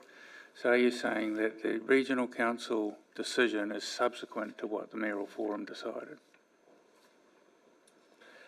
Their decision was this week. Yes. So after this was written. Yes, and after the mayoral forum had made their call. Yes. Yes. So their elected members decided that they wanted to follow the logic. Thank you. Yep. And just to highlight there, the Kaipara District Council voted for the status quo as we have in the guidance. Councillor Harding. Kia ora. Thank you. Look, absolutely no slight against yourself, e te koro matua, and your leadership and direction on behalf of the region. I support Councillor Mackenzie's narrative because we are not the leaders in economic development. You know, we got told stick to roads, rubbish and rates, and that it's great for us to contribute and participate in a region-wide programs and projects, and that the alignment, as already mentioned, through Northland Inc. Limited leading the kaupapa, and then the Joint Regional Economic Development Committee being the, kind of being the representative for economic development in our region. That's the only way. That's kind of in my mind how I see that it's quite clear. Stay in our lanes, and then. But collaboratively, yes, we can jump on and talk all that. So in terms of that advocacy, that's the pinnacle from where it should be. But hei aha, if NRC have given up their mana for that, to make that call, which it sounds like, Simon, is that what you just clarified? They said, actually, no thanks, hand it over to the mayoral forum, we're done. It's the other way. Sorry, no, just to clarify again, just to make it very clear, so what the Regional Council voted on yesterday, the day before, was that the Regional Council wanted the chair of the Economic Development Group to be the spokesperson. Right. The Kaipara District Council voted yesterday the chair of the mayoral forum. Okay. And again, we're talking about unity for the district. Yes. Region. Well, then I support the amendment that's put through. Kia ora. Councillor Connor? A couple of questions, please. Do we have an idea where the Far North District Council will be going for this? Not at this present moment. Dom, have you got indication? Through the Chair, I understand they're considering the paper at the same time as us, so at this stage the paper is put as per the staff recommendation that all councils put up. We don't know where the politics will go. Okay, thank you. Another question just on that sentence specifically. So the council endorse whichever, but that's not appointing that person as that position, is it? Because it's endorsing, it's supporting that position, but it's not actually saying this person has to be that. So if that other person from the JREG decides they do not want to be it, and it's then not done, and then falls back to the mayoral forum, where does that sit? Does that sit kind of what I'm... And that's exactly where we are at presently. That's exactly right, Councillor. What you've highlighted is exactly the situation that will possibly play out. It will be down to the Joint Economic Forum to decide, and at the previous Joint Economic Forum, Joint Economic Development Committee, it was decided that the chair of the mayoral forum would be the spokesperson. Yeah. So that change may just be irrelevant to the actual workings of it. Yeah. Okay, thank you. Councillor Reid. Thank you, Your Worship. I'll just throw a hand grenade into the whole conversation. Does it need to be any one of those leaders? It is a spokesperson, so it could be anybody so long as they are au fait with what's happening within that regional deal. It could be Councillor Hulse or Councillor Holmes or Councillor Harding. So that's a question that you're asking. So that's the question I'm asking. Does it need to be any one of those leaders? So the Joint Economic Development Committee, as per their meeting, decided that they wanted the spokesman to be the Mayoral Forum chair. Now, that at the end of the day, they have the right to choose who they want to be the spokesperson and whoever that spokesperson is. So WDC is partners in that. Why wouldn't we be able to ask for a spokesperson other than one of those chairs? Councillors, I think you missed the point here. This is about working together as a region, and the Joint Economic Development Committee, who has elected members from each one of the 4 councils on it, has made this recommendation back to the 4 councils. This is not an ego trip on anyone. This is what the Joint Economic Development Committee have recommended to us, as they have recommended to the Regional Council, as they have recommended to the Kaipara and the Far North Council. Just a point of order, if I may, Your Worship. Yep. I wasn't making slight on any one of those leaders. I was simply asking a question. Why can it not be somebody from outside that group? And surely it would be like us taking on a consultant to do a job. And Councillor, and to answer that question, again, I say the Joint Regional Economic Development Committee, that's what they decided. They went through all the options. That's what they wanted. They wanted someone from the... Yep, and so I'm just highlighting again what they wanted as the committee. Councillor Olsen. Thank you, Worship. Listening to all the conversation, it's really unusual that a chair of a committee is not the spokesperson, and I hear what you're saying about being, elected in that. If that's the case, if he does not want to be the spokesperson, should he not stand down as chair? Councillor, that is an inappropriate question to actually even imply or ask. The agenda item that we have at the present moment clearly states, and I've stated where that agenda item has come from. So there has been no slight here, so please do not put dispersions on any other elected member. I was not putting dispersions on it. Councillor.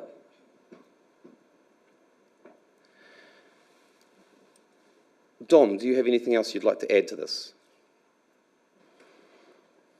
Just noting that under the terms of reference for the changes to the terms of reference, page 240, ultimately the committee has a broad delegation that covers anything relating to regional deals. So I think the bottom line is whoever the spokesperson is, there needs to be consistency, and there is a pathway to work through that, I guess. Councillor Holmes. Just very briefly, Your Worship. So I seconded this, and I support Councillor Peters in them. I think, as is often the case, Councillor Mackenzie stole my thunder, and I just want to echo what he said. I mean, it makes perfect sense to me, and it isn't about individuals. It's about presenting an image to central government and the outside world, and so therefore I strongly support Councillor Peters' motion on this. Councillor Hulse. Thank you, Worship. As I said right from the start, I've declared an interest in this, so I'm a member of this council on that J-Read committee. But I want to speak about the work our mayor's done and the chair of the Mayoral Forum and the contacts he's made throughout the country in his time, in the 2 years he's been mayor. Obviously, it's going to come down to, my initial thing is I shouldn't vote at all on this because I'm a member of both things. I work very closely with our mayor, and I work very closely with any organisation I'm party of. So, and I'm party to that economic development. And so, I think we've got to look who can do the job best for Northlands, what I'm looking at. And I can fully understand the amendment. I can fully understand that and where people are coming from there. the biggest, the areas we need to improve on is our leadership in Northland. Basically, Vince was the only leader we had in our local bodies with experience on council. Our past lead, all the other councillors, leaders were elected in the last election. And so there's a continuity of information that needs to be carried forward. The J-Read committee at the moment, the chair is a councillor, but we don't know what next election, but the office of the mayoral forum is going to stay there. So it's a hard one for me to decide which way I'm going to vote. But at the same time, I want to applaud the efforts of our mayor to move this place forward and its contact with the government. I think in all the time I've been on council, I think we've had more ministerial visits to Whangarei and public expressions from our mayor to the rest of the body. So the mayoral forum, unfortunately, it's got no terms of reference, and I think that's a major fault in the mayoral forum. Okay, thank you. Thanks, Councillor Holson. I appreciate your comments there. I cannot lay claim to all the ministers coming. That was some of those because of natural disasters and things, and they really wanted to check out our region. So I can't lay claim to a lot of those ministers. Councillor Hardy, you have a question? I have a question. Okay. I was just questioned about whether if the chair does not wish to take up that role, that they delegate a person within their committee. And Councillor Harding, that's exactly what has happened, and that's why the motion was written that way. Yeah, but it's a delegation of the Joint Regional Economic Development Committee, not the mayoral forum. Dom, please. So through Chair, ultimately this paper was seeking a clear steer from each of the councils on their endorsement for a spokesperson. Reading the terms of reference and the changes to the terms of reference, ultimately they do have a broad delegation that allows them to delegate functions relating to regional deals, to make decisions on functions relating to regional deals. Would Councillor Peters be supportive of the addition of those words? No. Leave it be. Kapai. Okay. That being that, what we'll do is we'll do all the items bar item 5, because I have heard no discussion or debate on all of those items. So we'll do all those items bar item 5. All those in favour? Any opposed? Carried. Okay, so now we'll do item 5, and the division's been called on that. Then the amendment on that one was the fact that it would be that Council endorsed the chair of the Joint Regional Economic Development Committee as the regional spokesman of the Regional Deals Initiative. I will have my right of reply at this point here. Councillors, again, I feel as though you're actually going against what the Joint Economic Development Committee actually set up and wanted to do if you approve this amendment, because they have actually, as the delegated have the 4 councils involved in it, they actually came up with that decision. And to move a motion which is actually different to what they recommend is going against what the Joint Regional Economic Development Committee has asked for. So I'm going to leave it over to you on that respect. However, that is the discussion that they've had, and they've made it very, very clear what they want to go out to all 4 councils. Division has been called. All those in favour of the amendment, please raise your right hand. Councillors Peters, Mackenzie, Holmes, Harding, Golightly, Cooper. Those against? Councillors Reid, Hulse, Connor, Benny, and His Worship the Mayor. Those abstaining?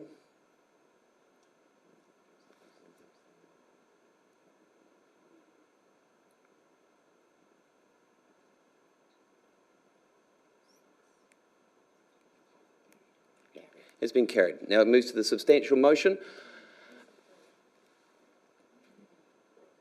So we'll have that now becomes a substantial motion with all of those items. All those in favour? Any opposed? Carried. Thank you, councillors. We'll now move on to item 7.8, 243, which is Local Waters Done Well update.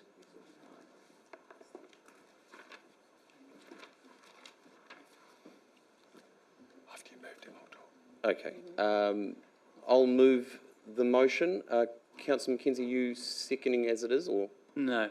Okay, so Councillor Reid, you seconding. Okay, so I'll read that out as that the Whangarei District Council notes the report, notes the information regarding the Local Government Water Services Primary Arrangements Bill and the key principles of the Local Waters Done Well. 3, supports Council investigating with other Northland councils the option of a Northland Waters Local Controlled Organisation, or CCO, to meet the requirements of local water done well. 4, supports regional collaboration with the initiative through the mayoral forum with regular reporting to council. 5, supports completion of the investigations and identifications of the preferred options for consultation in time for consultation to occur in conjunction with the 2025-26 annual plan. 6, supports the use of the Department of Internal Affairs staff to assist with completing a high-level analysis of a Northland Three Waters CCO. 7, supports the use of constraints to provide a more detailed analysis suitable for consulting with the community. 8, notes the significant engagement and collaboration will be necessary by the participating Northland councils. Point of order, Your Worship, just on that last point, you said constraints and you meant consultants, I believe. You're correct, Councillor. I will correct that. Supports the use of, I had the mouse sitting over top of the wording, my apologies. Supports the use of consultants to provide a more detailed analysis suitable for consulting with the community. And 8, notes with significant engagement and collaboration will be necessary by all the participating Northland councils, Whangarei District Council, Far North District Council and Kaipara District Council for a Northland Three Waters CCO option to be fully explored. And over the page we have 9, notes that the Whangarei District Council current options being modelled for consultation are in-house business unit and the regional Northland Waters CCO. 10, notes that if the Northland Waters CCO is not agreed or achievable, the second option for consultation will be a Whangarei only CCO.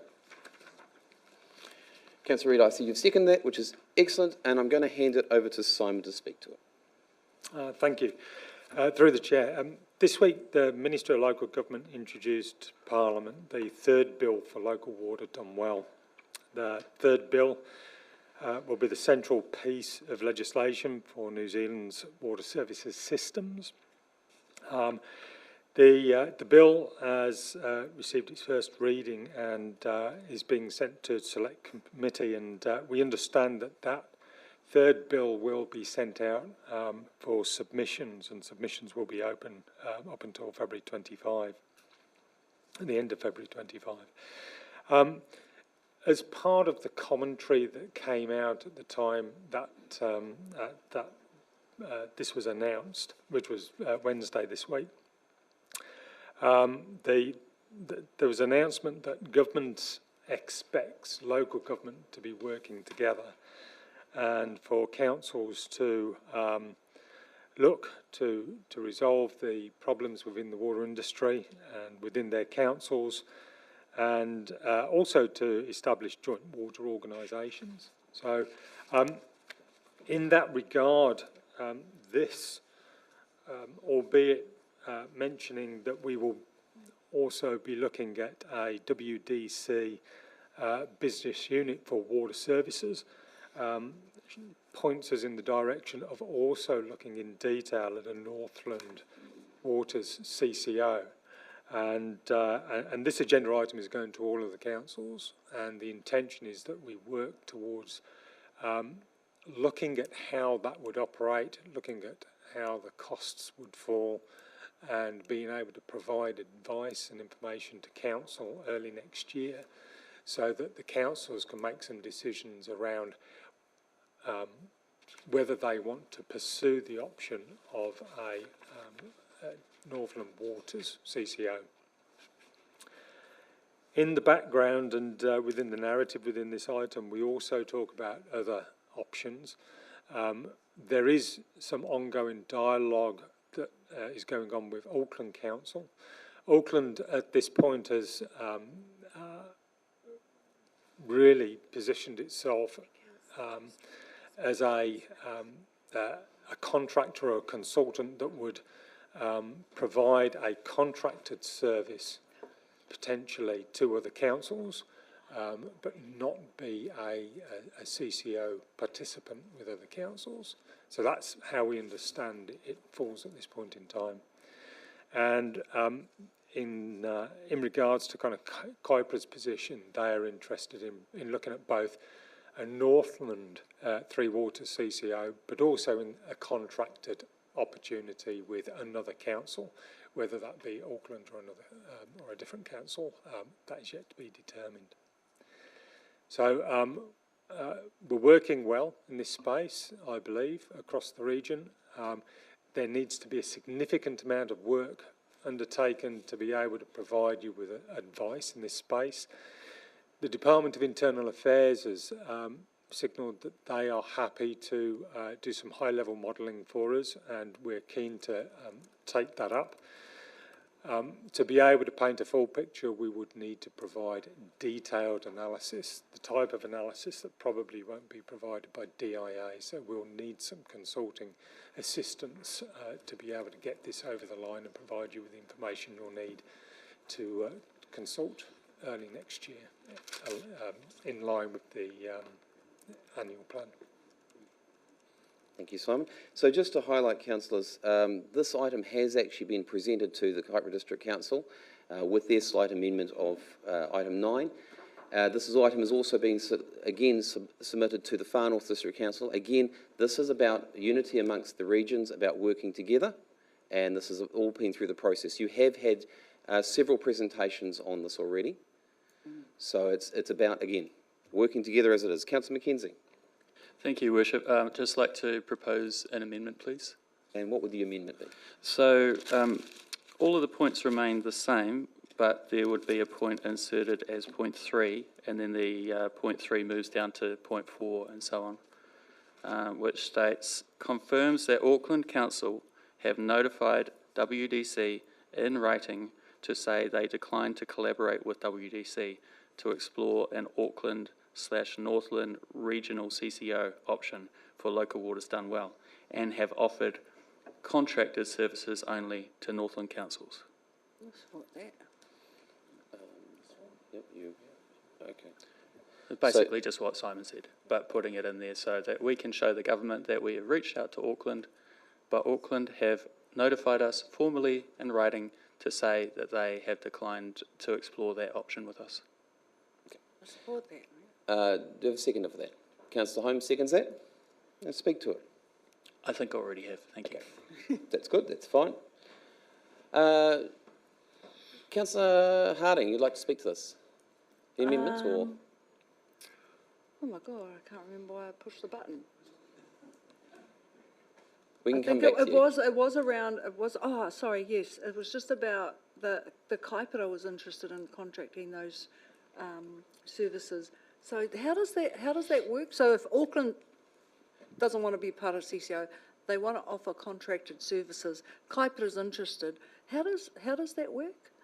Do they just engage Auckland's consultants to deal with all their water issues? Yes, there was an arrangement between Watercare and Waikato to provide their services over a period of time, and I believe that the interest is something similar to that. So it's having probably a 10-year plus type contract to be able to provide water services. So Watercare would contract, or be a contractor, if you like, to that particular council providing those services. Yeah, thanks. Okay, Councillor Hulse. Thank you, Worship. I just wanted to speak early in this debate. First of all, when I first saw this recommendation, I was actually quite astounded by how many words and how many clauses we had in it. And so after receiving some comments from fellow councillors around the table, I actually had a meeting with our CE and I went through it in detail.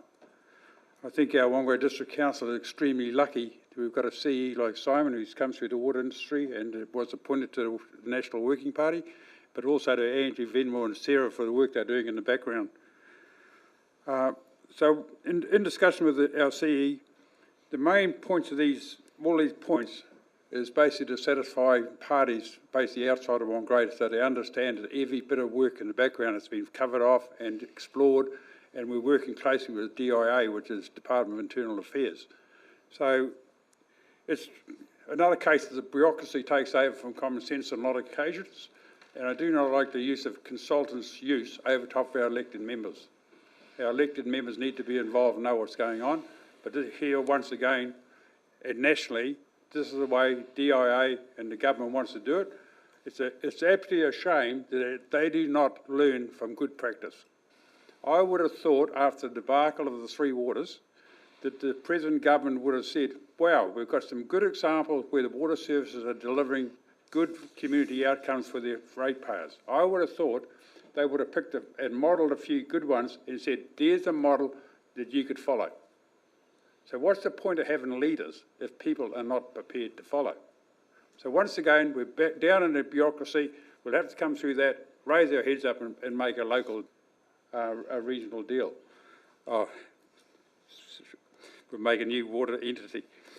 So having said that, experience shows us that we've got to remain positive and we've got to work together on this.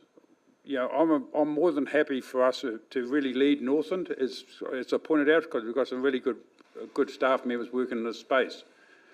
The only thing that works against that is to be slowed down to other people's paces.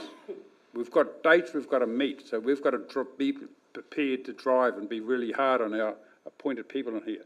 We've got to be hard, make sure we hit targets. So I'm more than happy for us to play the big brother role and help our councillors in Northland, but we've shown that we can actually do this, and we need the others inside. And the only way we're going to get them other people inside is make sure the elected members are included in the dialogue going forward. If we're not, we can come to a situation where we actually get stymied by a council resolution that goes against all the work our staff are doing here. So be very careful. I'm signaling a warning to everyone. If you don't carry the public with you, and if you don't, we're the representatives of the public, it's playing a very dangerous game. So please include elected members as soon as you can, because we need to be involved here. And I know there's a lot of people are going to come under pressure, but it's a hang of a lot easier if you've got a plan that's supported by all the people in this room. So thank you. That includes our public. Thank you. Thank you. Councillor Cooper. Thank you, Your Worship. I guess I would like to echo some of Councillor Hulse's words. Firstly, recognise our water team and the work they've done, not just this year, but in the turmoil of the last 3 years. It's been a very difficult time. We should acknowledge that. Again, we come back to the fact that we have a problem, the whole country has a problem with its water infrastructure. Northland as a region has a problem with its infrastructure. And we, as a council, have managed our assets well, and that is thanks to those who have gone before us. Certainly not claiming any benefit for that myself. But what we need to do now is understand the climate we're in and understand the mana of the people that we're working with. So we have to show the government, the climate is we have to show them a regional approach.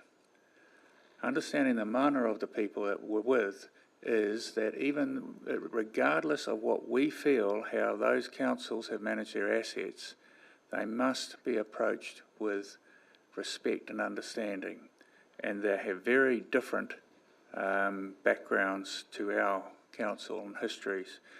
Now, I'm not saying that we don't ring fence our assets and protect the interests of our ratepayers, but we must also give these other councils a chance to bring the areas of expertise that they do have, and they do have areas of expertise, to help mould a regional approach that will be sustainable and get the outcomes that the government is seeking.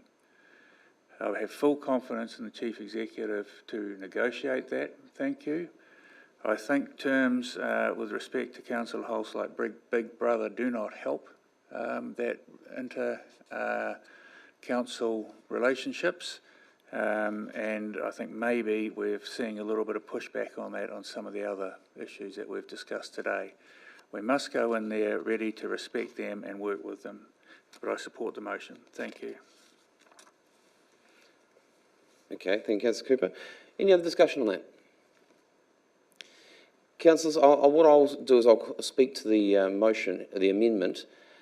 While I understand what's been proposed, I am concerned because the Auckland Council have made it very, very clear in previous meetings that they do not wish to work with, be in a CCO. They've made it very, very clear. The Watercare themselves have been pulled back and also are in the process of being altered by the Auckland Council again. So there is a lot of concerns over that. As a region, I personally believe we should be thinking and acting as a region rather than bringing in Auckland into that region. I've seen what's happened in the past every time we've brought in Auckland in as a region, and Northland has suffered. So while I understand the contents of the motion, the amendment that's been put forward, I cannot support it because, again, it is pulling Auckland into the mix, and Auckland have made it very, very clear that they do not want to work. Councillor, they do not want to work. Point of order, Your Worship. They do not want to work with the Northland Councils apart from providing services. Point of order, Your Worship. The intention of the amendment is exactly to state that fact. Yep, and Councillor, I've already said that many times, and the fact I don't believe we need it in writing. Point of clarification, Your Worship. Yep. Are you saying that we never have had from Auckland Council in writing that they do not want to work with us? We don't have a correspondence from them saying that they don't want to do that. All the meetings that we've had with them have indicated that they are interested, well, they would look at contracting, but they're not interested in the CCO model. Have we ever asked them formally? Yes, we have. Well, in writing, formally in writing? Yes. No. To Wayne Brown we did. Yeah. Well, that would have elicited a response in writing, wouldn't it? Not necessarily. I can't talk on behalf of the councils. Mm. Because, again, a point of clarification to the Chief Executive, if you were able to work a hypothetical situation, a CCTO with an entity like Auckland, would there be advantages to us? There would no doubt be advantages and potentially some disadvantages. Some of that was worked through with council during affordable waters, pros and cons of that. Mm. So we're being asked to make a decision today without considering those, is that correct? I'm sorry, Councillor, what are you referring to? Because it's... Well, we're being asked to go to consultation to our ratepayers without considering the pros and cons of working with Auckland or even knowing if they want to work with Auckland, and also giving up the political advantage of being able to say to the government, we approached Auckland, they didn't want to work with us, we have a funding shortfall as a result, so help us. Yeah, so your point has been made, Councillor. As I said, we have had meetings with Wayne Brown. We've also had them in the room several times, and at the same times we have asked them. I have sent an email to Wayne, admittedly with no response, but that doesn't surprise me. And it made it very, very clear that they are preferred to only offer contracted services to Northland, and that is it, because they are remodelling Watercare. Do we have a letter offering us contracted services even? No. No. Well, I find that difficult, Your Worship. So, Councillor McKenzie, you've got a question? Yeah, well, we can't pass this amendment as written because Auckland Council have not provided confirmation that they don't want to explore a CCO in writing. So, but we've been led to believe that that was the case. Not at all, councillor. That's a statement rather than a question. If I turn that into a question, what you're asking for is confirms that the Auckland Council have notified WDC. So all you're asking in the amendment is they've confirmed. In writing, it says. Yep. Yeah, and they haven't. Because we have not received any after several times asking. So therefore, that needs to change to seek confirmation from Auckland Council in writing, etc. If I may, through the chair, I'm comfortable with your amendment and going and writing to Auckland. Yeah, as it's stated, it says that Auckland has already confirmed in writing, and you've just confirmed to us that they have not. Therefore, we should officially seek their position in writing, and that is what this resolution should say. Thank you. Okay.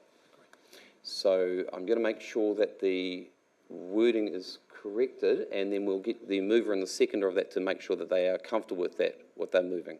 Okay?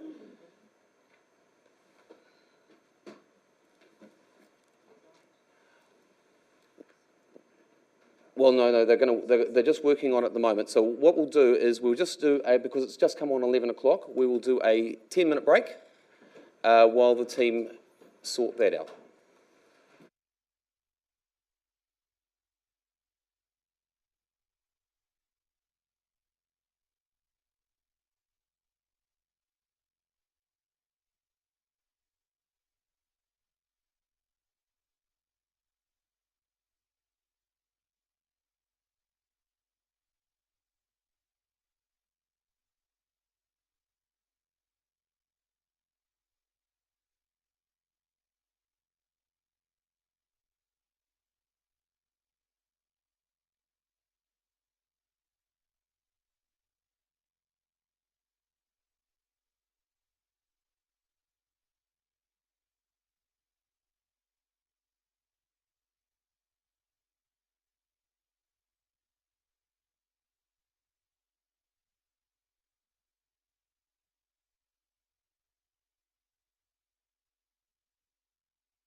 the motion has been put, the amendment's been put up on the wards board there.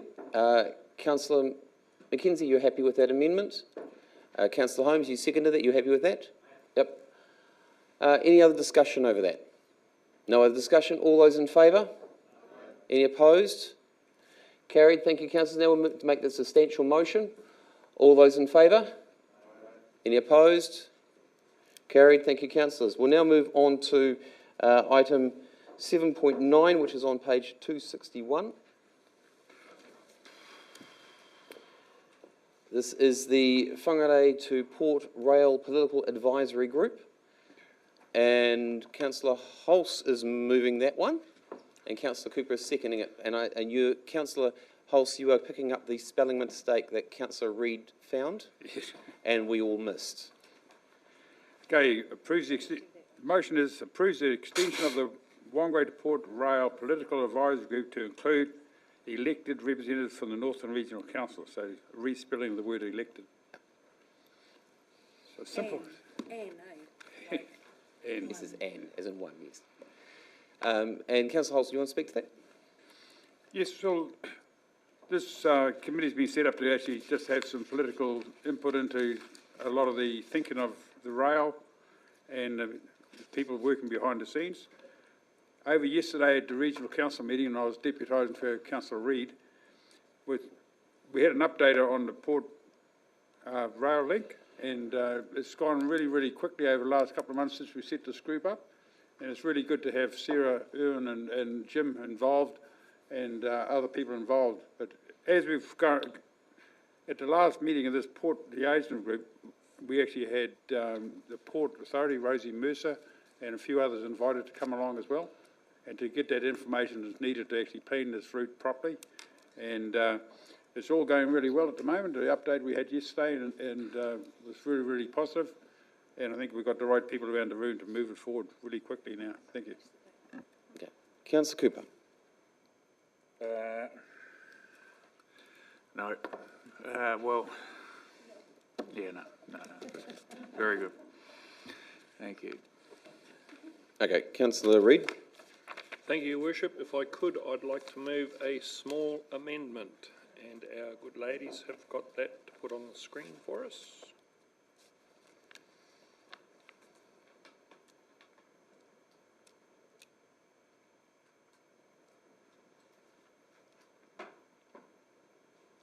And there it is, that the council won. So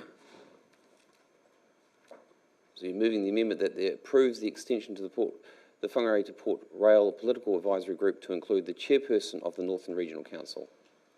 That is correct, Your Worship. Would you like to speak? The background to it Do we have a seconder for that? Councillor Olsen, you're seconding that? Okay. The background to it is that we have had a number of applications from other councils to be admitted, and feeling of the advisory group was that we need to focus and not get sidetracked from that task. So hence we figured that the chairperson of the Northern Regional Council would be the ideal representative from their perspective or from their side, and that rather than an elected representative, because that could be anyone. We need to keep this on track.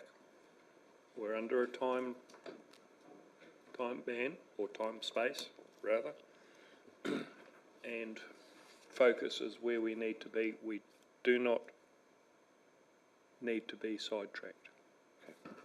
Okay. Anyone like Councillor Cooper? Benny, yes. Yeah, I'm happy to support that. Has it been run past Mr. Crawford?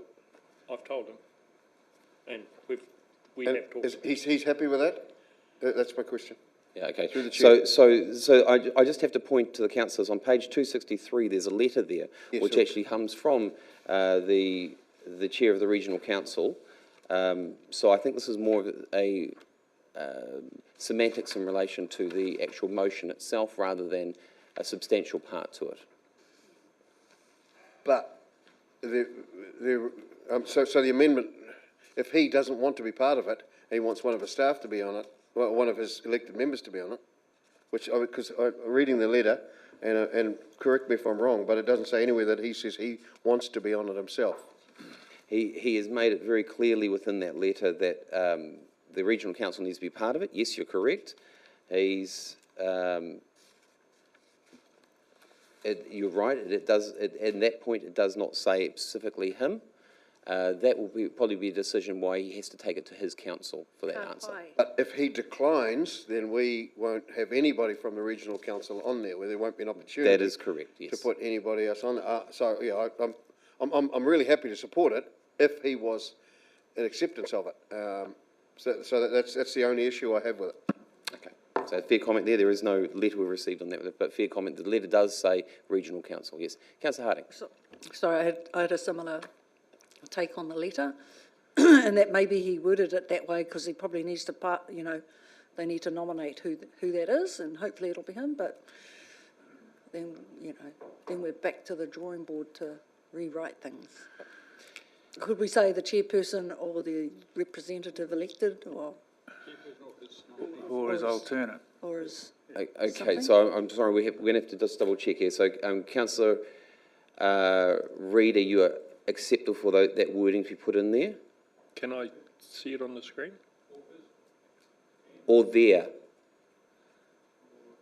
Or his alternate? No, there.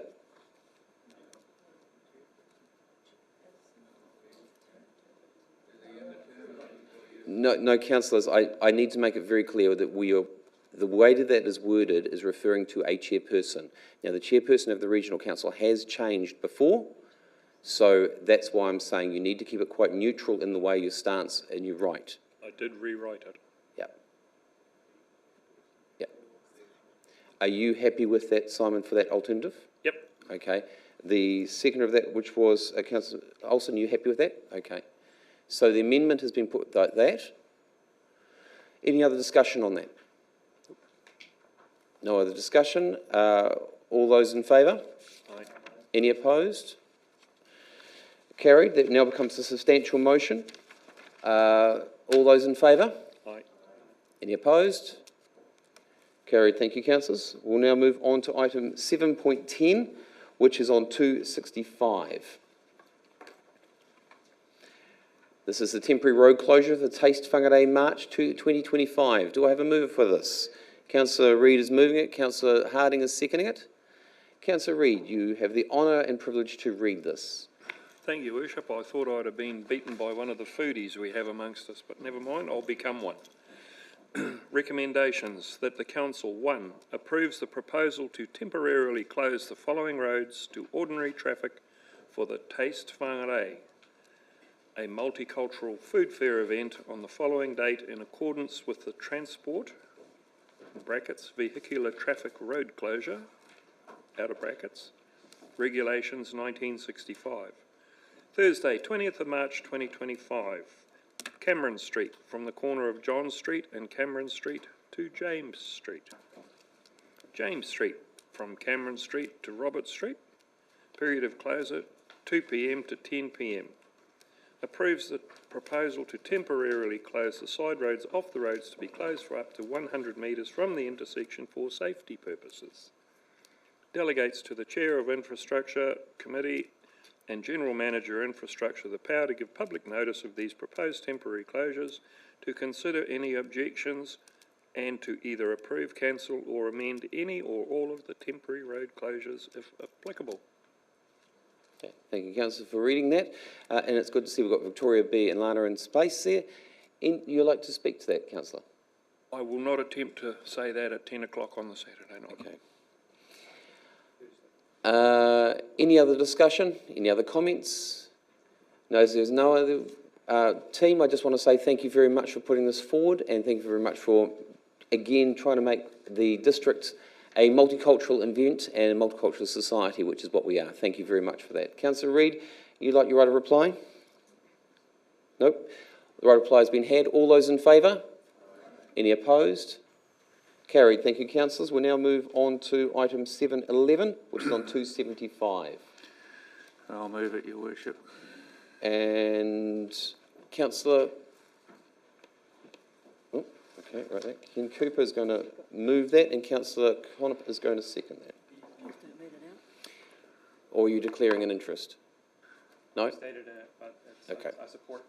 Okay, Councillor Cooper, can you read that, please?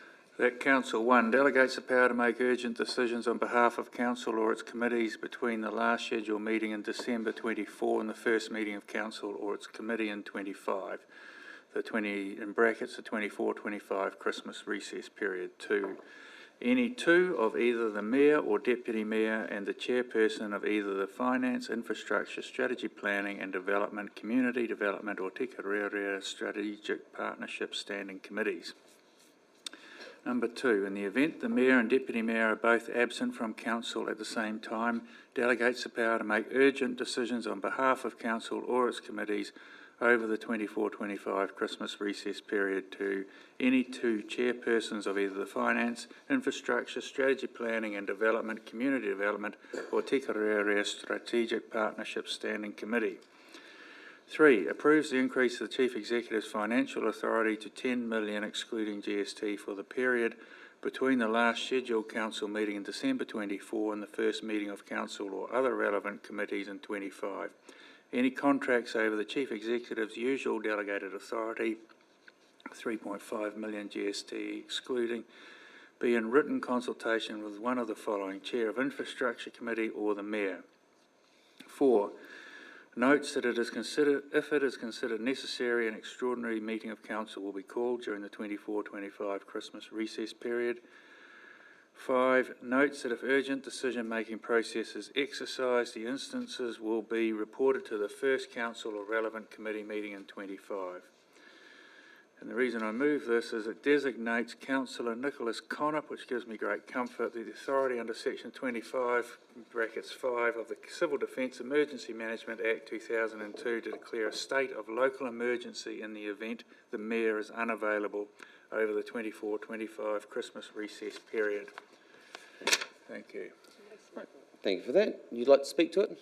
No, thank you. Okay. Councillor Connor. Thank you. Yeah, no, I'll support the items brought forward to us, and as I usually say at this, I appreciate the weight of declaring a civil defence emergency, and I hope I never have to do it. Right. Councillor Holmes. Your Worship, just a question on point 3, just to for clarity. The increase in the Chief Executive's financial authority to 10 million, is that what we do as we've done previous years? That's correct. And just to highlight that is all the figures that are there are what we've done previously. This is routine practice. However, again, as the item has said, if there is required to have a council meeting, that we can have emergency council meetings if needed. Okay. Let's hope that everything goes well. Councillor Harding. Sorry, I just know that Councillor Peters is wanting to join. No, Councillor. Is she? No. Why is that? Because she's going into hospital. She's not. Councillor, that's it. Yeah. She's gone to go into hospital. She needs to focus on that. We did talk about that. She had a bit of leeway there. No, this is not, Councillor. She had to apply 48 hours beforehand as per standing orders. Then just say that. Thank you. Councillor, so the motion is there. Is there any discussion on it? No other discussion? Councillor Cooper, would you like your brother to reply? No. All those in favour? Any opposed? Carried. Thank you, councillors. Now we move on to item 7.12, which is the supplementary agenda. And I need to read out, subsequent to the agenda being circulated, item 7.12, adoption of the 2023-24 summary annual report was distributed separately, but not within the time frame specified in Lagoima. The report was not included in the agenda for the reason that the attachment 2023-24 summary annual report was not finalised at the time of the agenda closure. Council are asked to consider this matter at today's meeting to enable the adoption of the 2023-24 summary annual report. I'll move that. Do I have a seconder? Councillor Connop seconds that. All those in favour? Any opposed? Carried. Thank you, councillors. We'll now move on to item 7.12, which is in the supplementary agenda. It is, and I will move that the council, 1, receives the independent auditor's report for the summary annual report. 2, adopts the summary annual report for the year ending 30th of June 2024. And 3, authorises the Chief Executive to make any minor editing amendments that are required. Do I have a seconder for that? Councillor Holmes will second that. Councillors, it is, I know this sounds like a common occurrence what we're saying today. However, this is standard practice what we've gone through. You have the report in front of you. There is some very interesting facts and figures that are there. I think the biggest thing to highlight is the fact that we are still looking at AA stable outlook, which is very, very good for Whangarei, and that is because of the management of the previous councils and this council. For our credit rating, Alan, is there anything else you'd like to add to this? Thank you, Your Worship. Just note this is just an excerpt from the annual report adopted at the last meeting. This has to be adopted within 30 days of that, and it's our last opportunity to do so. But there's no new information in here. Any other discussion? Councillor Harding. I just wanted to applaud you on the opening message. I think that's it captures a really good narrative of what exactly has occurred. So, yeah, mihi atu kia koe and the team. Yeah. Thank you, Councillor. No other discussions. The right replies to simple, councillors. This is, again, a document which it really just shows you what the past we've been through. This is about going forward now. So the items is there. We'll now, right of reply has been had. All those in favour? Any opposed? Carried. Thank you, councillors. We'll now move, I'll move into confidential. Do I have a second? Councillor Holmes will move us into second in that. All those in favour? Any opposed? Carried. Thank you, councillors. We'll go into confidential.